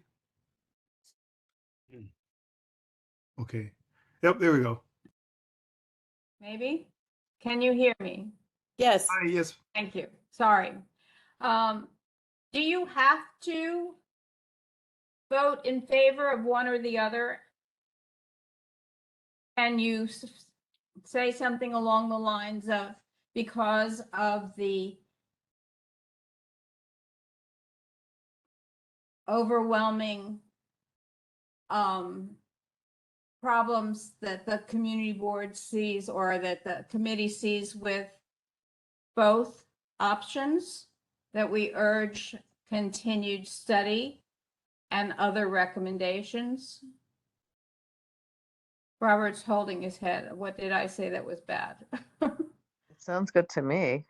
The thing is that Whoa, we're not gonna keep reviewing I'm this, addressing sorry. with the question, and she addressed it to me. So we, the Army Corps of Engineers and the City of New York, work with the people that protect places like the Netherlands that have had, for the past 4 centuries, have had major walls that we would not find acceptable here. What happens is that this is an existential situation where we're trying, if a storm comes in or if sea level rise happens suddenly, we can't spend 35 years to fool around with this. We've had years to educate ourselves. Hardly anyone really showed the interest in this stuff until after a while it becomes a question and people become sensitized because it gets close to them. But all of these things have to be analyzed as a big area, and what we do here financially affects what happens all up and down the Hudson, including in New Jersey. So it's what we're looking at is we're trying to parse a big problem just by analyzing what it would cost to do something that makes us happy here. And and the Army Corps isn't thinking like that. And the Vertzahn Narrows is a really difficult place. So I just have to say I don't know that. that's not answering that her question, but in any case, I think we're at a point where, thanks, it's important information as well. I think we're going to take a vote on the resolution, which I will now review one more time, which is the items that we've reviewed earlier that I read, and the ones that have been added. The one that seems to be controversial is to select an actual alternative between 3A and 3B. It sounds to me like most of us are rejecting 3B as a solution because of the large walls as a shore-based measure, and that we would like to see alternatives that avoid that. I mean, is that a fair assessment here? I think you should put it to a vote, and I think you should qualify it again. I think Okay. we I'm still just going think to it's a call on choice. people because I've got a lot of hands up now. So, okay, so that's Wendy. Okay, you want to call to a vote. Carrie, what do you got? I would just say that in phrasing the preference for 3A, it's not because we oppose walls. There are more reasons to be in favor of 3A, which is, yes, it costs more, but it covers more risk reduction than 3B by like 20%. So that's another component. And Bob's comments are super helpful, but 3A does the analysis of the Verrazzano and the impacts, and there's a whole study around that alternative as well in the appendices that weigh the different alternatives. So anyway, in phrasing a resolution, I would just advocate more than we don't like the walls for I our. know, of course, right. I just wanted Yeah, to make no. sure it was bigger than that. Right, well, we have a list of about 75 things, so on that list would, yeah, For 3B. covers, right. Our concerns and information that's missing from 3B. So does anyone, I hate to lose people to just the simple 3A, 3B. I don't think it's that simple, but let's ask, how many people do not want to mention the 3A as an alternative that we'd like to see pursued because of all the reasons we find missing from 3B? And only members of the committee who can vote, please. Oh, thanks. Yeah. So again, people against this resolution with the mention of 3A as an alternative. Could I have somebody speak up if you're against it? I'm against it. I would rather spend more Okay. time saying that we want the wall. Okay, to that's be all I need to better. know. No. So that's one no. Wendy, no. Bob, no. Oh, Bob, no. if you- I didn't say, what I'm saying is that I it's a just yes or gave my no. advice on this. I would vote yes with the committee just because it's an opportunity for everyone to learn a lot more. If they knew a lot more about this, they would, if they had to pay or even think about managing the building of those harbor things at that particular point, all of the other ones in the world are simpler than that one.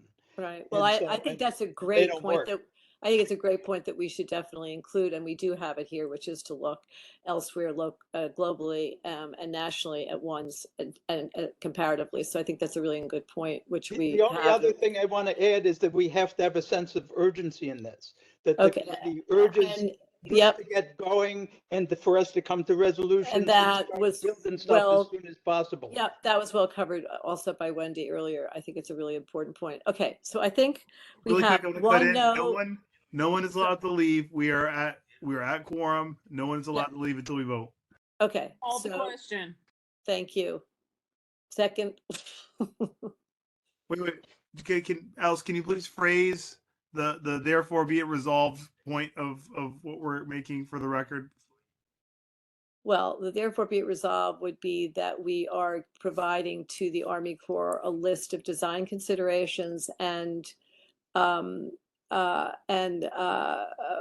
public engagement and considerations for their review on the CIS, which include everything we've just stated. And the line on the 3A is that we would like to have a more in-depth review of alternatives, particularly 3A, as for the reasons that we've just reviewed. And I can't go over them all, I'm afraid, without repeating the entire list. So I think that's, is that Yes, thank you, Alice. Is that any good? That's very, very good. Thank you. Okay. Thank you.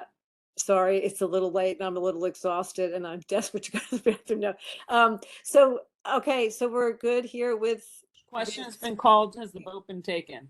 Yeah, has the vote been taken? No. Is the vote Okay. taken? Go Lucian, ahead, Lucian. rock it out. Okay, so listen, I'm just gonna go through the names because this is gonna be easiest this way, all right? So I want you to unmute, say your name and your vote. Blank. Blank, yes. Okay, Chapman, Chapman, no. Cassell, Cassell, yes. Galloway had to leave. Jew, Yes. Brown Kennedy, step out.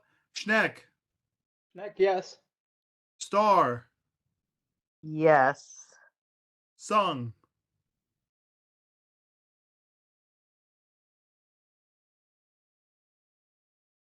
Vera. Yes. Thank you. And we need Tammy, we need your vote on this. Yes. Okay, thank you. Measure carries. Oh Motion my carries. God, I can't thank everybody enough. We're out at 9:29. What a night. I really appreciate the time. You guys are amazing. Really so interesting, Thank but you. crazy. Okay, good night Thank you, all. Alice. Good Oh, night. pleasure. Thanks, Thank you, Alice. Monty. Thanks, Thanks everybody. so much. Thanks, and thanks, Lucian, too. Wait, Thank you. Yeah.